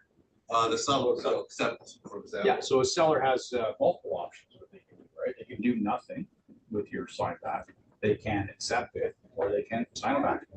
That's the 3 options, right? What's your take on this? When we submit an offer and then the listing agent says, 48 hours. Do you always respect that time? So you have to do 48 hours. Yeah. It's like, what's your thought? First thing I want to do is find out why. Are we dealing with people that it's an estate sale or it's a power of attorney type of situation? Is it a time zone situation? We had one in December. It was December the 3rd. No, December 2nd. So Tressa 2.0 kicked in December 1st, which allowed the open offer process. Everybody knows the open offer process. And one of our realtors was involved in an open offer process with her listing that happened to be an estate sale. And the trustees to the state were multiple people, including a lawyer. They were one in London, England, 2 here in Toronto, and 1 in Vancouver, I believe it was. Imagine the time zones on open offer. Remember what open offer is all about, right? Like, we're going to share everything with you, basically, or whatever is agreed to. Well, that was a nightmare trying to manage that type of situation, right? So So they have no good reason to just say, hey. that was a good reason for us to have a long irrevocable, because we were playing multiple times. So it's like, I think it's 6 hours just from here to England, right? Yeah. And another 3 probably there. So like it's a 9-hour spectrum of time zone. So find out why. If it's a power of attorney situation, because maybe the homeowner is elderly, has dementia or what have you, and there's a valid POA. Well, it's not being listed as, POA, right? It's the lady's name or the man's name. And so the POA, needs 24 or 40 hours because maybe they're in or they're in Australia, right? So find out why. Is there a real good reason for it being 48? The nefarious reason for 48 is that it's a hot listing and the listing realtor wants it to be on the market for a couple of days. They want to get an open house done and they want to get their own buyer. Like that's the nefarious way. So if it's that situation, they just override it. So they're requesting you put in 48 hours. If I'm the buyer's agent and my buyer says, Mike, I want you to submit an offer today, Yeah. what am I gonna do? Submit. I'm submitting. I work for the buyer. He's instructed me to prepare an offer and send it in, irrespective of what they put in. So The other realtor can yell and scream all he wants, but I'm sorry, I have a contract in place under buyer agency agreement with the buyer. He's instructing me lawfully to submit an offer. What someone else told me is. And they have to, by the way, convey that offer. They may not be able to convey it to a real human being because maybe they're asleep at that time, right? But there is a consequence there. So what someone told me is that if you did that and you overrode the instructions of the listing agent, Yeah. they're not gonna feel good about you because you're not listening to them. Agreed. That's what someone told me. That's not when negotiating, it's all about negotiation. And No, but you're already like, oh, you're not listening to but me. you always go. It's like, it's very typical situation, like, I know that you put 48 hours, however, my client instructed me to do it. Exactly. I wanna be done today, we respect you, but that's why we come with this. Maybe the buyer has a very good reason. Communication, right? I think, you know, whenever I'm in a conversation with another broker from another company, and there's been a conflict between our realtor, their realtor, it always comes down to communication. Undeniable, right? Digging our heels in, he said this, she said that, blah, blah, blah, you know, it is communication. Again, that's why we say, stop making it personal. That's why you get entrenched in these positions. You won't let go because you made it personal now, right? So you've made it a win-lose scenario, which is actually one of the matrix things of hard negotiation. But you made a win-win, or sorry, win-lose. If I do this concession, I lost. Can't think of it like that because now you've made it personal. Right? Was there any other questions? Irrevocable times. Is there a requirement? No, there's not. What happens if either seller or buyer accepts after your irrevocable time period? Wow. What is it? What do you think it is? Pure law. Non-binding. So if verbally though, the seller says, okay, yeah, Indy, that goof sent it to me at 6:05. I had to have it at 6 o'clock. I accept it. Do you see a problem with that potentially down the road? Change the time, the date and the time. Yeah. You want to clean and tidy that up, right? Now, there's a thing called intent. If people start behaving in a manner that they intend to complete the transaction, there is a bit of a legal, precedent there that it's hard to say that you did not agree to allow this kind of thing to happen. But why even go there? Just have clean paperwork. Do not give anybody a sliver or a crack to try to question the validity and veracity of a contract at all, right? Clean up the paperwork. They call that the resurrection clause, by the way. We resurrected it. Sorry, you can't really resurrect stuff. Yeah. It wouldn't just be easier to just do a full new offer then? It's a pain in the butt, but that's what I truly do, right? I've had experience, because I've had that. I had at one time a more experienced agent say, just, we can just change that. Or put a add a clause in, which has to get initialed and signed, that irrespective of the fact that the offer was conveyed after the irrevocable, both parties do hereby agree that this contract is in full force and effect. That's kind of the language you're going to use. Again, put a full brand new agreement together, bang guns. Okay. Registering an offer. These are the 5 methods that RICO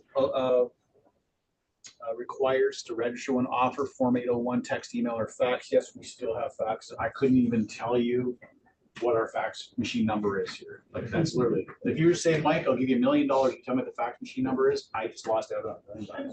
We still have one. 2588. Pardon me? 2588. Well, you just want to know. Okay, so Form 801, just want to touch on that for 2 seconds. It's not a mandatory form, so get that out of your kind of mindset. Other agents are saying, you got to send me your 801.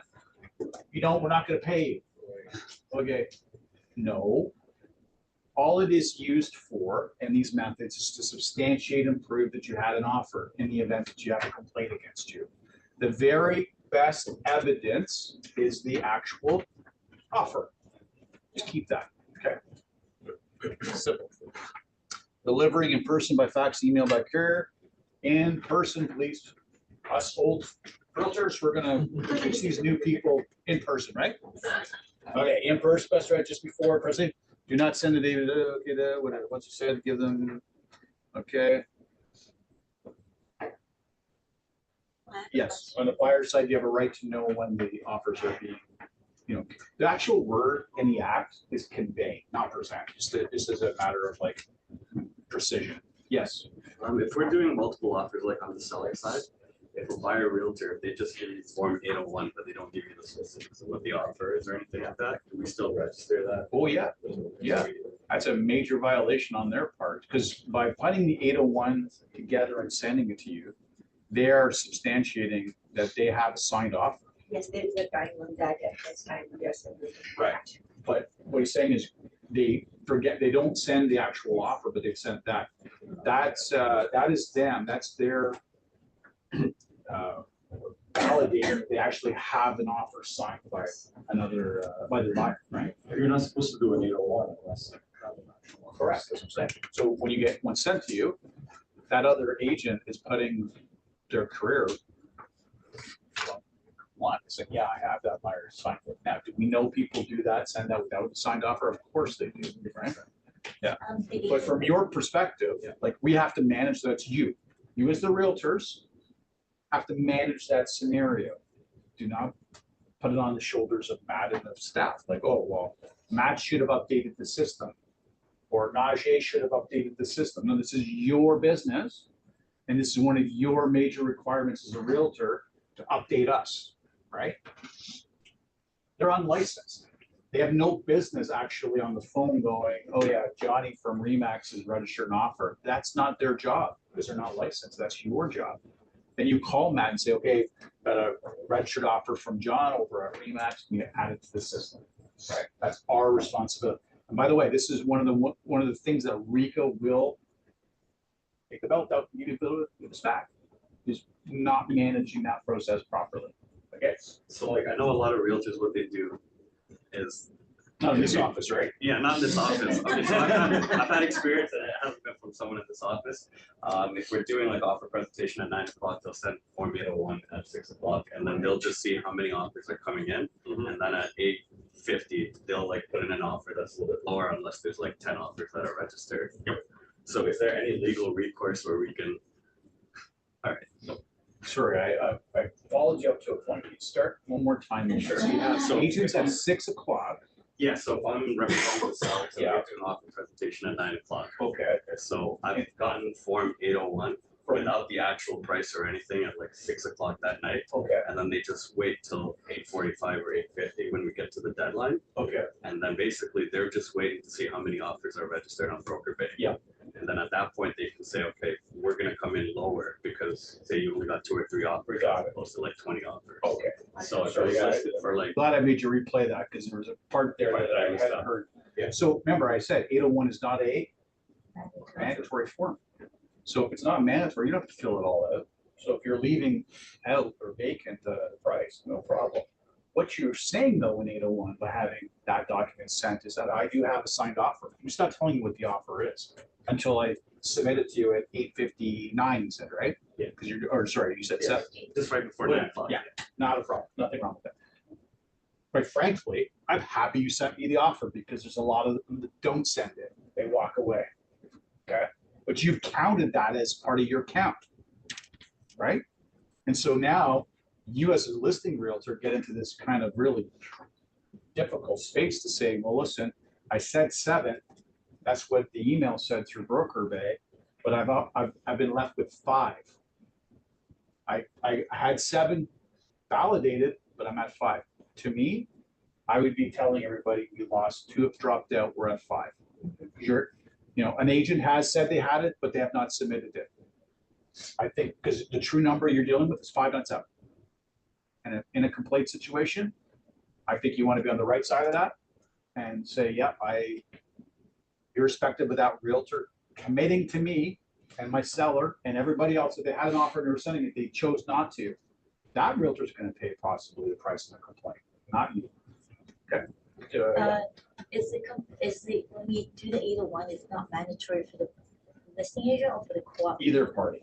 So this brokerage, I had an offer, so I was repping the seller, and then I closed, and then my signature wouldn't process it. They said, so you have to submit an 801.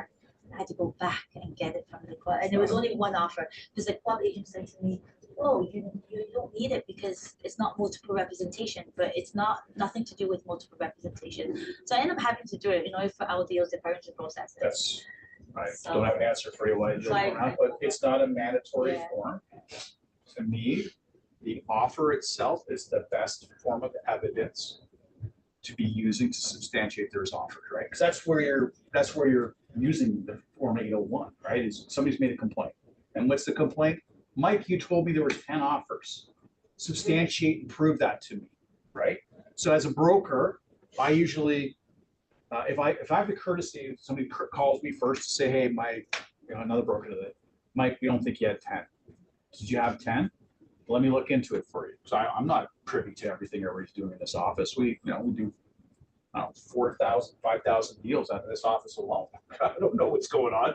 Let me look into it. And I find out, yeah, there's 10 offers. I'll call the other broker back. I substantiated that there's 10 offers. If you want to make a complaint to Rico, you're more than welcome. We'll be able to substantiate that. And I'll go one step further. I'll send you an email saying, that's me, Mike Cowan, the broker, repeat.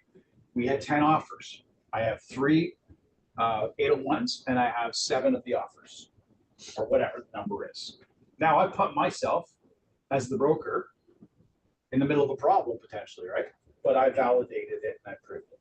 Okay. Let me ask you a question. If listing agent is putting all offers has to be registered by this time, but you're presenting the offers at different times. Sure. I know where your question's gonna be. Yes. So the answer to your question is if they said send by 7 and you sent at 7:30 and they're really presenting at 8 or conveying, or actually truly, they haven't even accepted an offer yet, they have to be open to receive all offers up until the point in time that it's an accepted offer. They should still be accepting offers even after it's been signed and accepted by somebody. So you cannot do that. You cannot go, the excuse, I've heard them all, and Rico doesn't care. Well, Mike, I turned the phone off because I wanted to give privacy to my seller, all my attention. I didn't want to be bothered by my phone going off. You're gonna get fined. I've seen it. You have to be open to have the offer conveyed right up until the time that your seller is accepted, and even after. Okay. To me, bad business practice if you turn the phone off or you use that imputed deadline that you put in your listing as being the way you're going to do your business. You're going to lose. Okay. That was your question, right? That's my question, Yeah. because I did that, but the agent came back and I was like so mad. You had a right to be. Register to this time, and I was Yeah. like, we still have to present. But yeah, I was like, am I in it wrong with doing this? Yeah. You can put that wording in there, but in actual fact, you have to be open and available. Again, that's a good reason to be here at the office, right? If they send you that by DocuSign, right? Yes, if you're using DocuSign, you can facilitate that right there. But if you're not using DocuSign, how are you going to print that out? Here, you can physically print a copy out, physically give a copy to all parties. No problem. Okay, we're good. Next one, Mac, facts, we know that. Let's not do facts. I think I got new batteries. So it's because the receiver's over here, Oh, right? So it's just a bit of a lag, yeah. okay. Presenting, so we talked all about this, allow space-based interaction, I use that word twice, interaction, when you're face-to-face. Better position to interpret and adapt to the negotiating position. Okay, I'll let you guys fill in the blanks. Page of my. Page, I think I'm on page 66, right? 67. 67, right. That's like I might get us out of here. I have a 10-minute video to show you too to finish off. Okay. All right, next one here, counter offer. What is it? Please, do not, when you're doing these back and forth, take for granted that what you read first is what's coming back second, third, or fourth. Read through the entire document. Every sentence, please, because if they change a sentence, you didn't catch it, and that materially changes everything, you're in trouble. I almost fell for that once. What's that? I almost had that happen. Yeah. Yeah. I just saw it at the very last second. Yeah. Read everything. Everything. Okay, again, if you're here in the office, you're not reading it on a screen. Right, so please. Here we go. Seller's office offers, is it good right to allow buyers to present? Yes, yes, and yes. What should you do to prepare to sell before the presentation? You meet with them, like the Few Good Men story I told you. Are there any disadvantages? Just the commute time, gas. Are there advantages? I told you all the advantages of doing it in face-to-face, right? Multiple offers, best strategy working. Kobe's there. Always read every clause start to finish. Just because the start looks familiar, what does it say? Colby said something there. Oh, we're all voting for Colby today when you leave. They wouldn't allow me to vote. Always read every They said up clause, start to to, they have finish. to be registered by October 3rd. I don't know when the registered meeting. Okay. He says, always read every clause start to finish. Just because the start looks familiar, there may have been something added to a standard clause that you missed. I had one very sleepless night that taught me that lesson. There you go. That's from a guy that's going to be a director of TREP, maybe the president one day. Want your autograph there, Colby? Yes.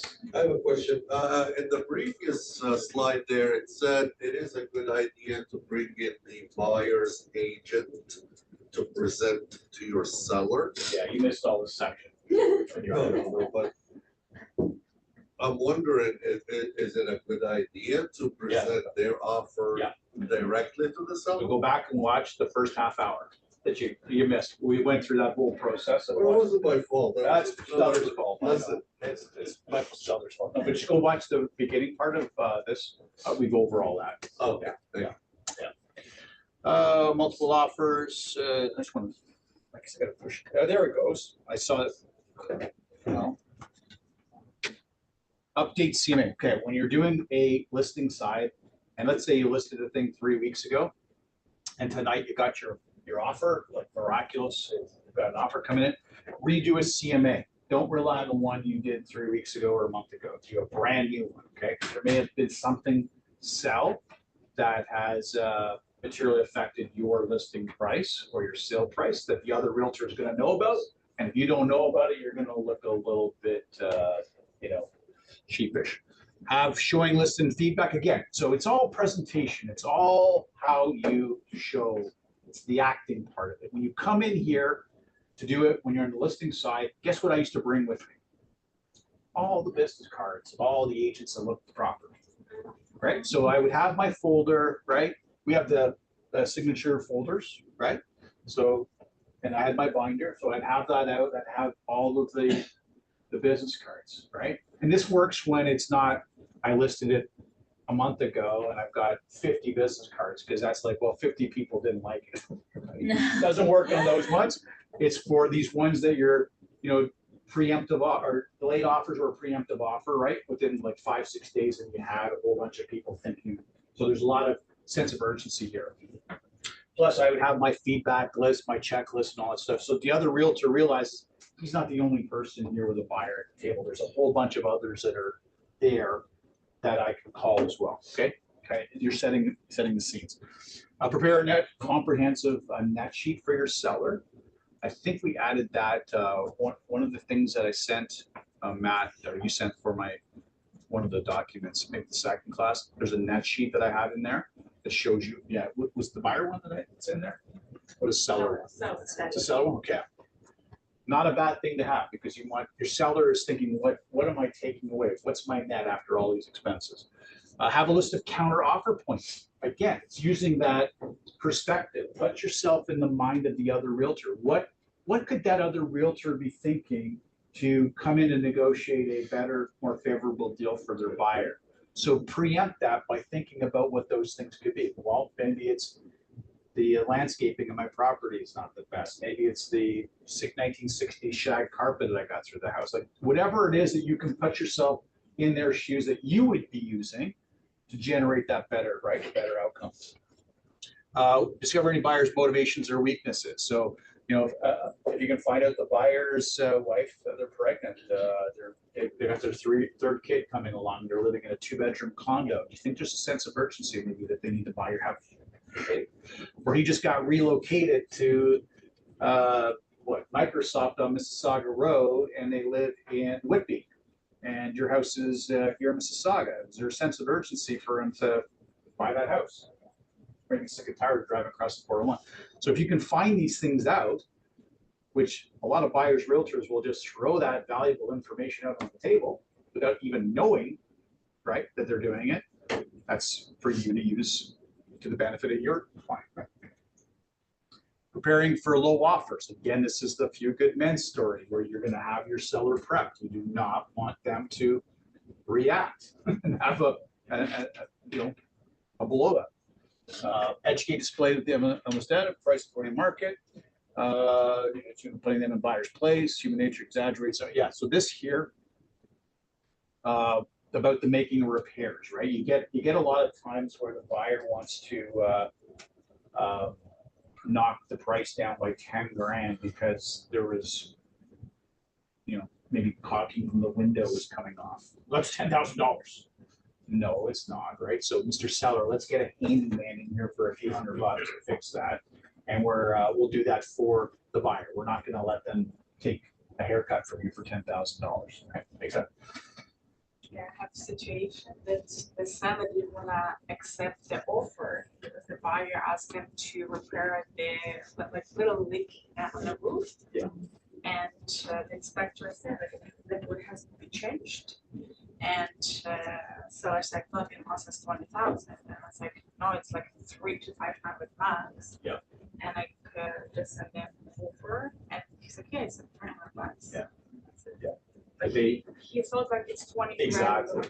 Yeah, they magnify in their mind that the cost here it's outrageous, right? When it really isn't. And it's like I said earlier about the 20-year-old dishwasher that's worth maybe $250 to get rid of it.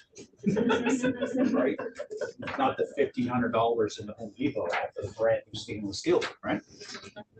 Backup offers are, in this marketplace, actually something that as a buyer's realtor, you probably can avail yourself of, which means that, I like Matt's listing the most, but my backup is Donovan. So, you have that leverage if you're on the buying side. You know what, my buyers really like this house, Matt. That's why we're here.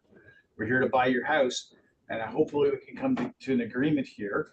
But if not, we do have another option or a couple other options. Today you have that in your back pocket because there's a lot of choices. 6-8 months from now, I think that disappears from that equation for buyers. Never send 2 offers on 2 properties. Now, I shouldn't even have to say that, but I do because it does happen maybe once every 2 or 3 years. And it's never fun. So you're on the listing side, and usually happens with our newer agents, and they'll have multiple offers come in, and they sign all of them back, and in their mind, it's whoever accepts it first gets it. We all know that's not true, right? Yeah. So I'm not sure where that comes from, but it does pop up once in a while on my desk. You hold, yes. Now, still Yeah, fortunately, it's not us doing it on the sell side, it's somebody else doing it. And the other agent will tell our agent, oh yeah, you were too late. The other agent accepted it first. What do you mean the other agent accepted it first? I signed the back 2 of them or 3 of them, and they got it back first. They won. Well, somebody's gonna get hurt real bad, as Russell Peters would say, right? You know what? Oh, I've gotten money for buyers of ours where the buyers live. So I sat down with one last year. I said to our buyer, our agent, I said, bring your buyer in, we'll sit down. And I said, how much do you really want this house? Well, it's great, but I'm okay with, not getting it. What can you do? I can see if we can get some money here, right? Somebody write a check. How much would you like? Well, I've got 5,000 here, 10,000 there. It all depends on the, sale price. Because, the alternative here is if you go and close on that property, you go and try to close on that property with that other buyer, we've got an accepted valid agreement here. We signed it, sent it to you within the time period. You've sold it twice, or you sold it, one to one, they sold it 3 times, 3 buyers. The other ones, you know, they chased the other one away, and I guess their broker, you know, or maybe they didn't go to the broker, they just walked away from it. I'm like, no, we're not gonna walk away from that. We're gonna do something here. So I said, that one was 10 grand. We got 10 grand for that one, for just basically a night's work for the buyer. And I said, go ahead, you know, you can tell us all day long that ours is not a valid offer. It is. So is the other one. I go, good luck on trying to close it though, because my recommendation to our buyers to go to their lawyer, but that's called not a writ of seizure. It's like a lien. There's another term for it technically, where they cannot transfer title. And so Colby probably will punch it in here in a second, but there's another legal term for it.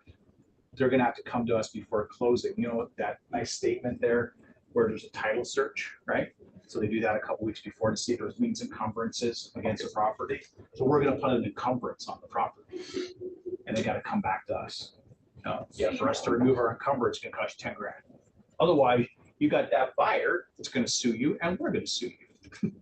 So Michael, so you do this when the agent, so like agent tells you like you want this event because we sold to someone else, right? Sorry, there was noise, I did not hear that. You do this process when you're telling your buyer, that's like they sold basically to 3 people. Yep. And you sending your buyer to the lawyer, and that's the lawyer's job, right? If they want to, so in this case, we didn't have to do that because they wrote us a check for 10 grand. So you as an agent, you can say like, yeah, that's what people do. Yeah, so I called their broker up. Sadly, it was another Royal Page brokerage, but I called the broker up and I knew the broker, and this is what happened. I said, we could do this the easy way or the hard way. Okay. Right? The easy way is write us a check for 10 grand to the buyer. And we will we'll terminate the transaction. We'll step out of the way. Otherwise, you're gonna have a problem. We want it too. Who's paying for this, the seller? Pardon me. Who pays the 10 grand, the Seller. agent or the seller? Seller agent. Exactly. The agent pays it? Yeah. Why would the brokerage pay it, or why would the seller pay for it?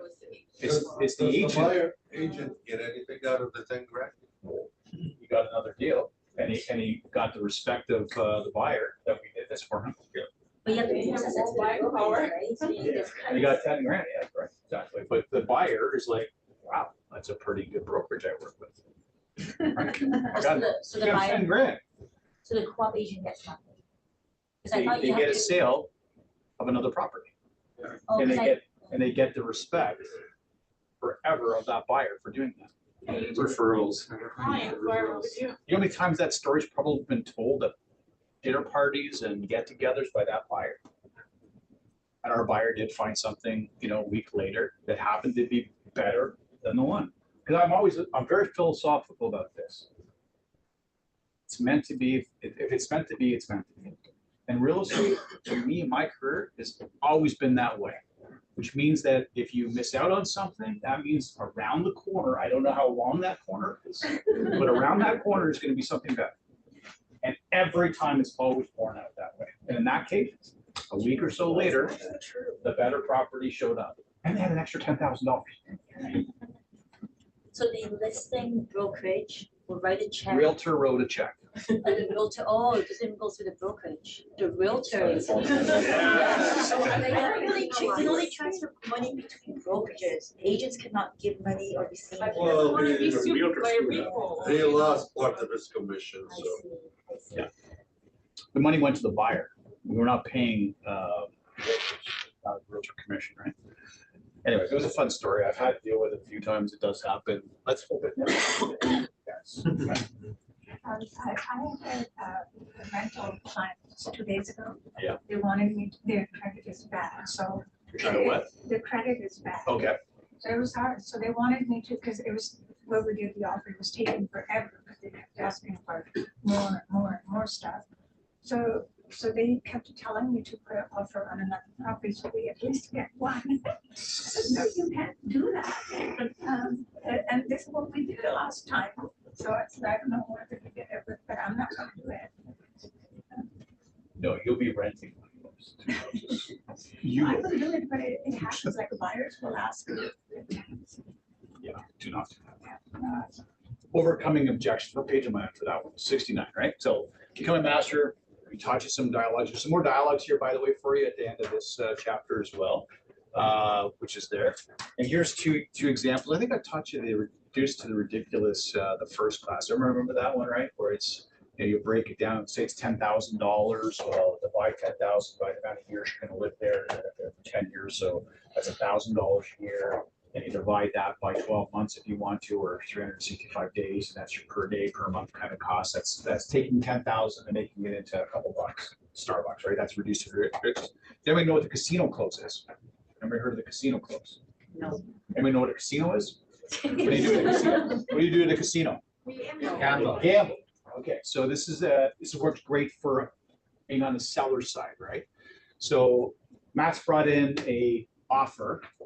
The offer that is too good to refuse. We said that before, right? Like you want to make sure that offer that the seller just can't not accept, right? It's not what they exactly wanted, but they don't want to not take it. So the casino close goes like this. So Matt, were you the realtor that brought it? Okay, Jason, you're my seller. You brought the offer. So Jason, well, here's where we're at. Realtor Matt and his client has brought in $500,000. I know you're saying you really want 505, but here's what I'm afraid of. Can I tell you what I'm afraid of? Yeah, I'm afraid of doing this. It's taking, like we're at the casino, we're taking $500,000 in our chips and we're moving $500,000 all in to get an extra $5,000. Would you do that at the casino?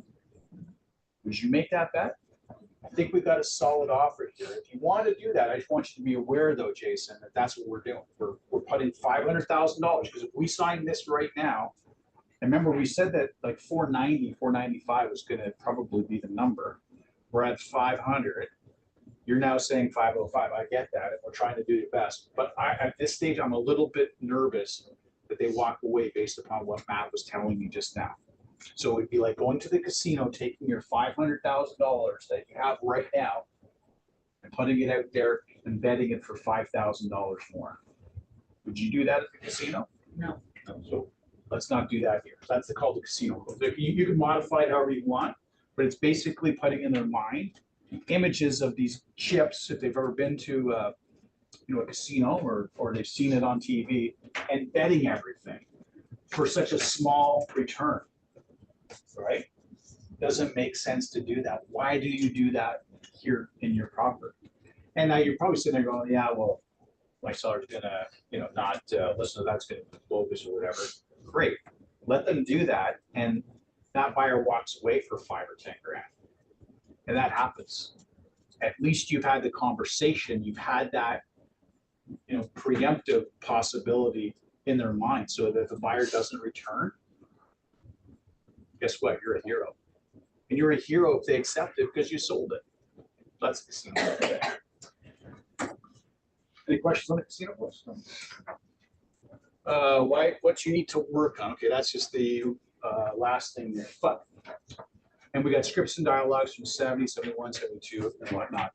The role playing, we did it last week. Again, thank you for you that participated. You should be doing that now with the people you know through this class and others in the office. More role play in front of a mirror for yourself. Back in the ancient days, I used to actually phone myself and leave a voicemail and practice my dialogues that way. And I'd replay myself. Oh, I liked how I sounded there. Oh, I sounded like crap there. Just to give yourself the feedback and how you're actually being able to deliver, right? So role play is huge.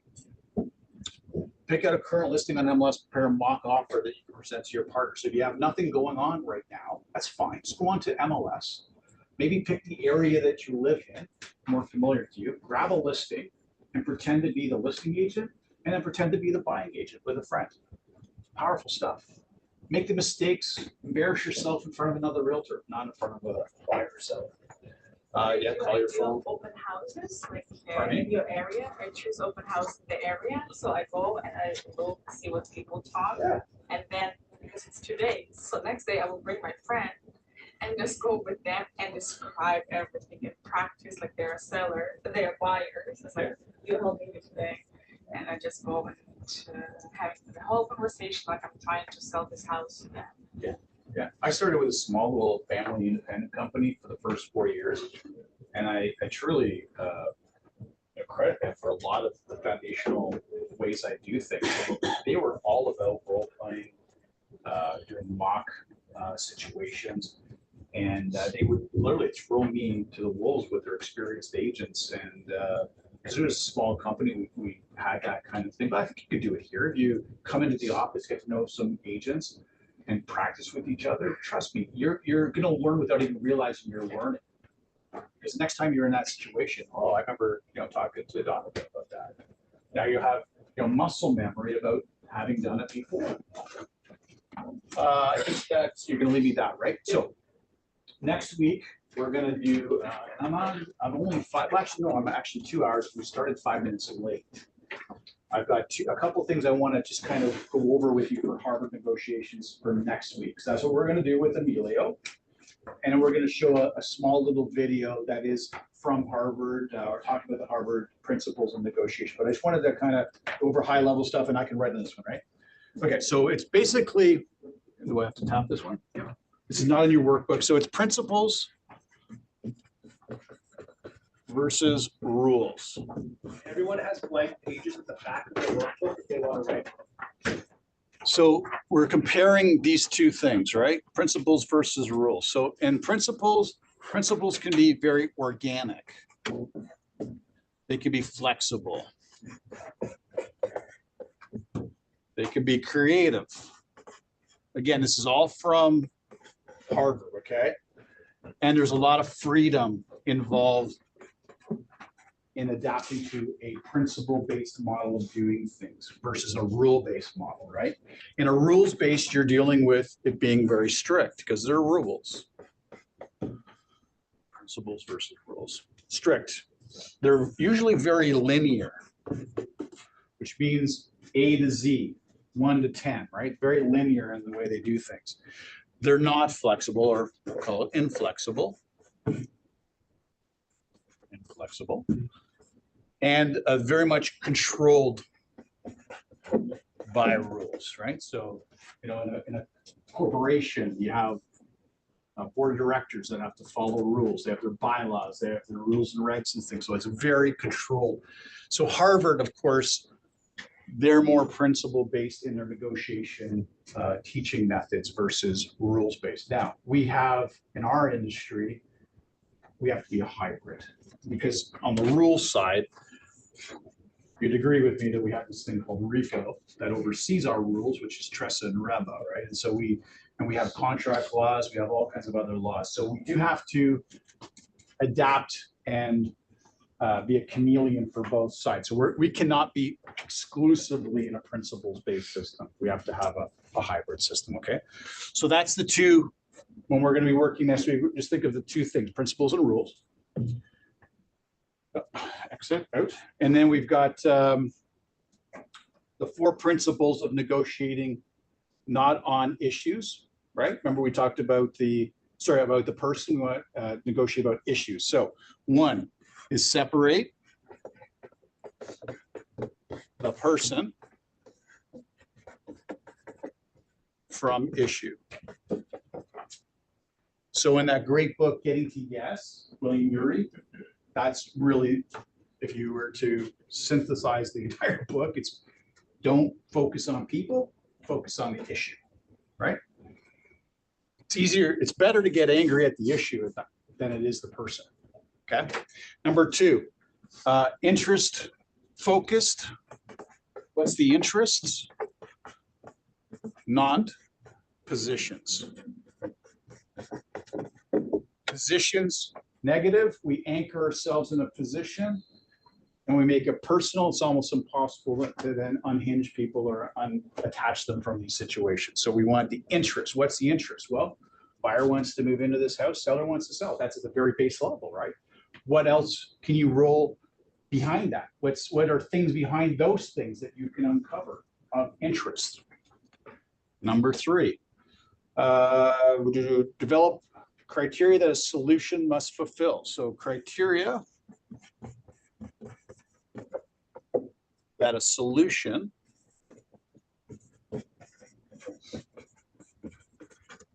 can fulfill.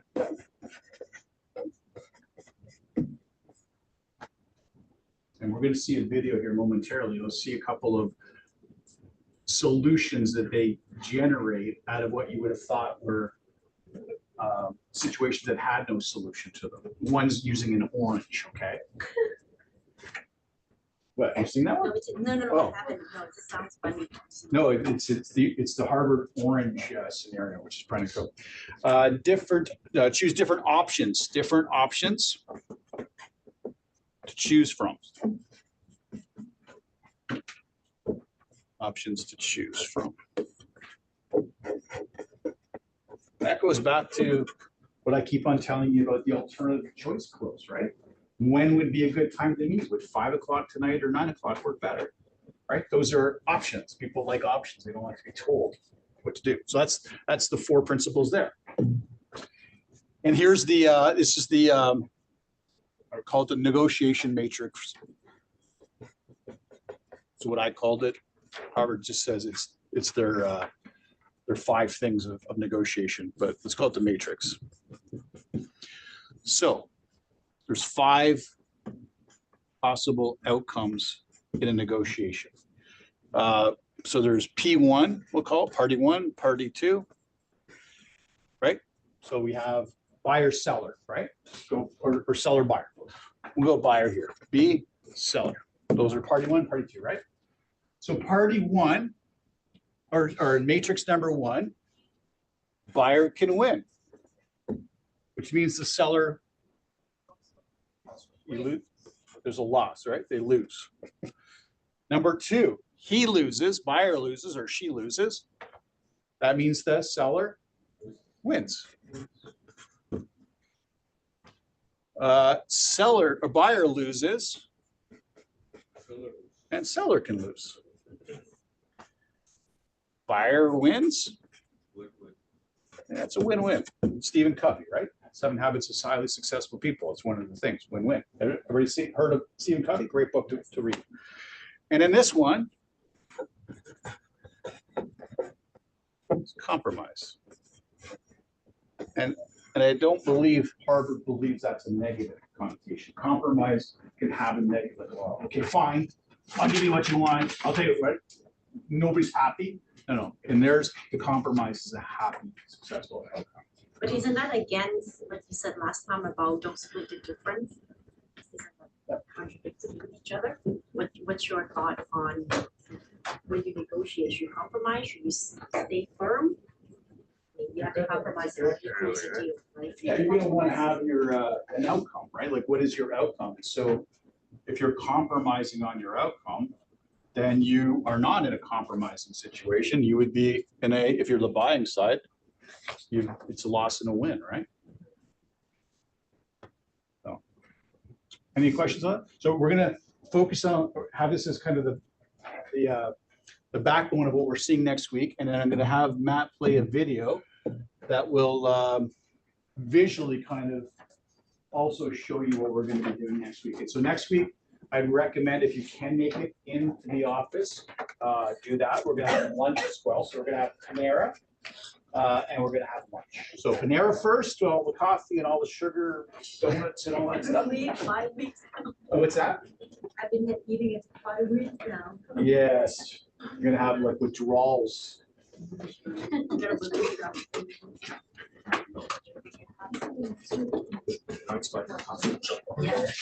that? Sorry, I have to jump on the call. Yeah. Thank you.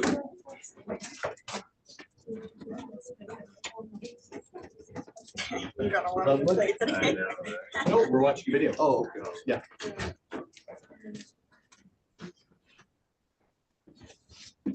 They can see it at home, right? Yeah.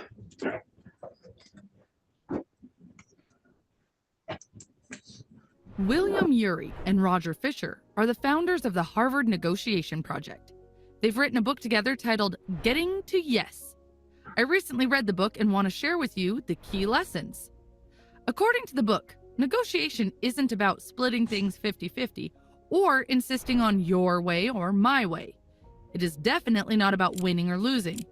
If you're asking who is winning, you've already lost.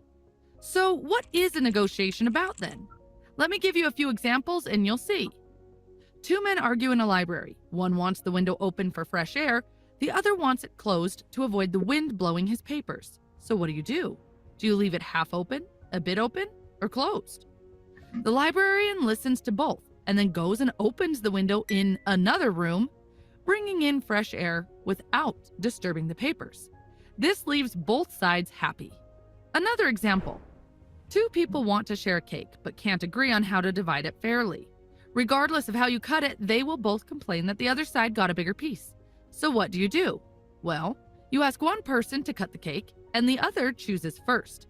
Since the person cutting knows that the other side picks first, he will split it evenly to avoid getting a smaller piece.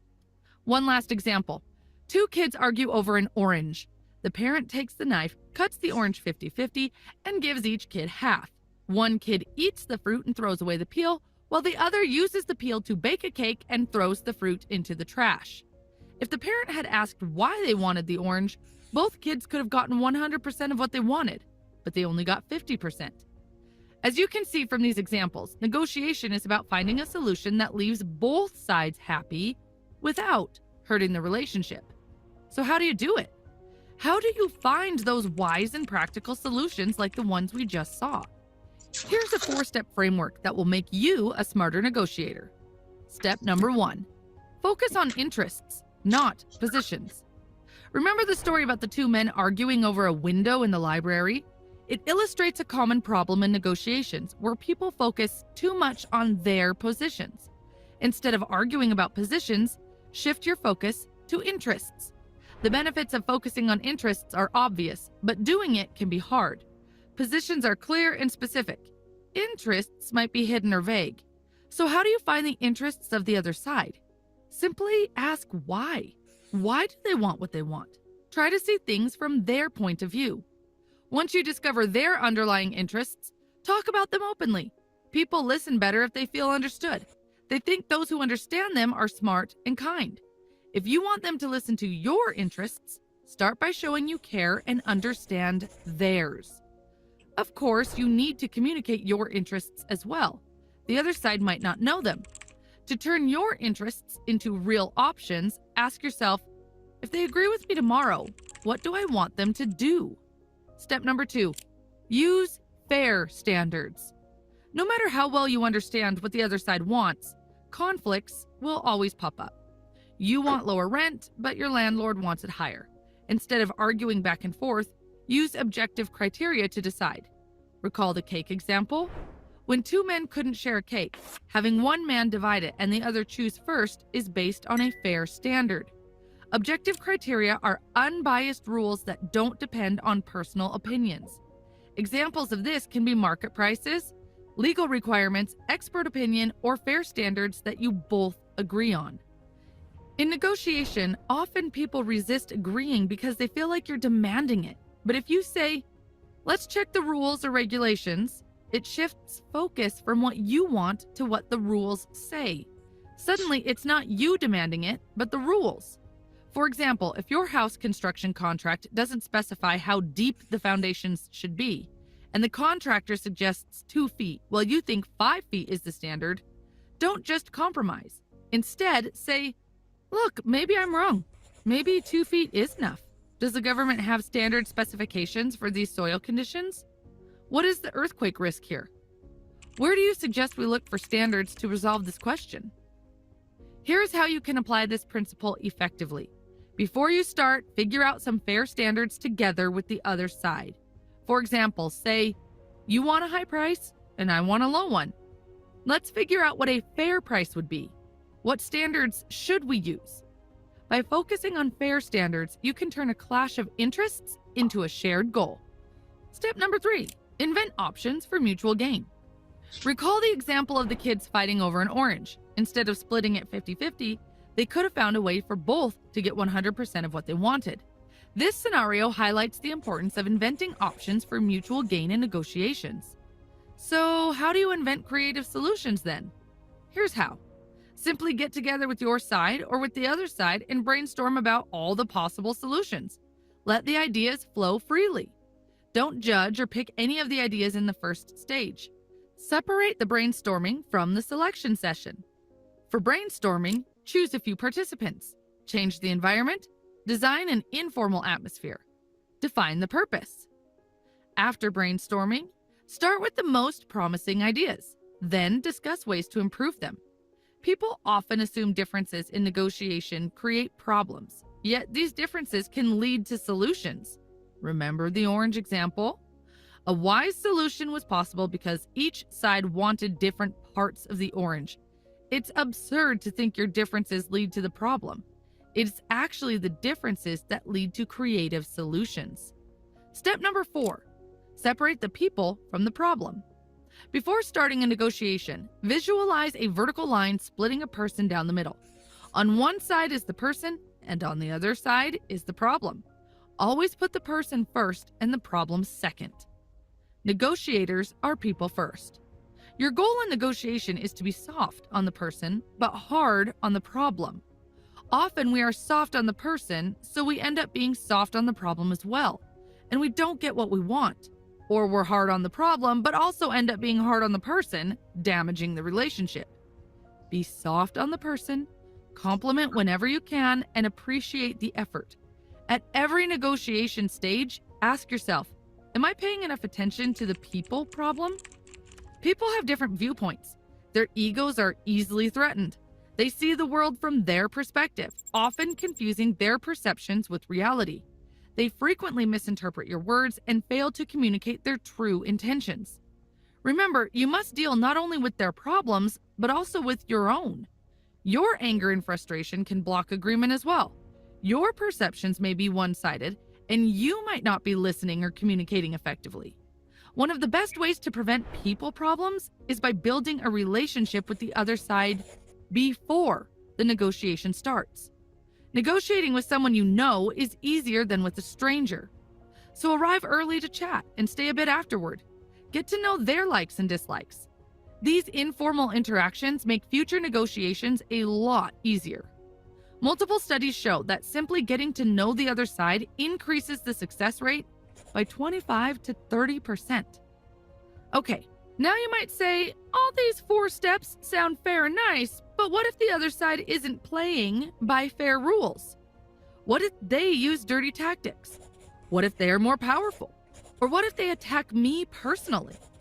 Here's how to deal with each of these situations. Let's start with dirty tactics. People lie and use various pressure tactics. Recognizing these tricks often neutralizes them. Mention it directly. Joe, it seems like you and Ted are playing good cop and bad cop. If you need a break to get on the same page, just ask. Mentioning the tactic makes it less effective and may make the other side worry about losing you. Just raising a question can be enough to end it. However, be careful, avoid personal attacks, focus on the problem, not the person. Instead of saying, "You put me facing the sun deliberately," say, "The sun in my eyes is distracting. Can we adjust the schedule and meet later? I can't concentrate like this." What if they are more powerful? If the other side has big guns, don't turn the negotiation into a gunfight. The best thing you can do is to develop your BATNA, best alternative to a negotiated agreement. Think how you would feel walking into a job interview with no other offers. Think how difficult the salary negotiation would go. Now contrast that with how you would feel walking into an interview with 2 other job offers. The difference is power. The more easily you can walk away from a negotiation, the greater your power. Developing your BATNA not only enables you to determine what a minimally acceptable agreement is, it will probably raise that minimum. Always develop your BATNA before negotiating. Don't say, "Let's negotiate first and see what happens." Without BATNA, you're negotiating blindly. What if they attack you personally? When they attack you instead of the problem, things get tough. You want a fair solution, but they tear down your ideas. It's natural to defend yourself, but that leads nowhere. You push, they push back, and soon you're stuck. So what do? Use negotiation jujitsu. Sidestep their attacks. Here's how. 1. Look behind their position. When they say what they want, don't just say yes or no. Ask why they want it. Understand what is really important to them. 2. If they keep rejecting anything you say, then ask for their advice. If you were me, what would you do? They will put themselves in your shoes and give you the solutions. 3. Invite criticism. Instead of defending your ideas, ask them what's wrong with them. This will help you learn about their interests. I would like to conclude this video with a great story that explains what negotiation truly is. In 1964, an American father and his 12-year-old son were playing frisbee in Hyde Park, London. Few people in England had seen a frisbee before, so a small crowd gathered. After a while, a man approached and asked, "Sorry to bother you. I've been watching you for 15 minutes. Who's winning?" In negotiations, asking who's winning is like asking that in a marriage. If you're focused on winning, you've missed the point. The real goal is working together and finding a solution that satisfies both sides' interests. I hope this was a useful video. Thanks for watching. So that is essentially what we're gonna do next week, a lot of that. Matt, I don't know if you were able to send that to folks? You saved the YouTube link? Yeah. So I pulled it off of YouTube, but didn't you download it to your hard drive? I pulled it off YouTube, just to make it streaming easier. Yeah, but as a file, right? Yeah. So send them the file so they don't have, so they can have it permanently. Well, okay.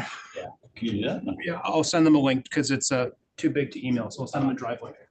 It's kind of cool video, right? It kind of sums up everything that we did today and what we'll do next week. Looking forward to it. We have those books. So in the 2 months to give away, Matt will have to confirm who is here, and I hope we're doing that electronic thing or whatever. Yeah, I'll throw something up on the screen. Yeah, so we're gonna put everybody's name that has attended all 5 classes into this program thing or whatever. And it's going to spin a wheel or whatever, it's gonna shoot out. So it's not pulling names out of a hat. And Matt's got your, Matt's been diligently taking everybody's name down. And it'll randomly pull out 2 people. So we'll see you guys next week. So I guess negotiations is always open until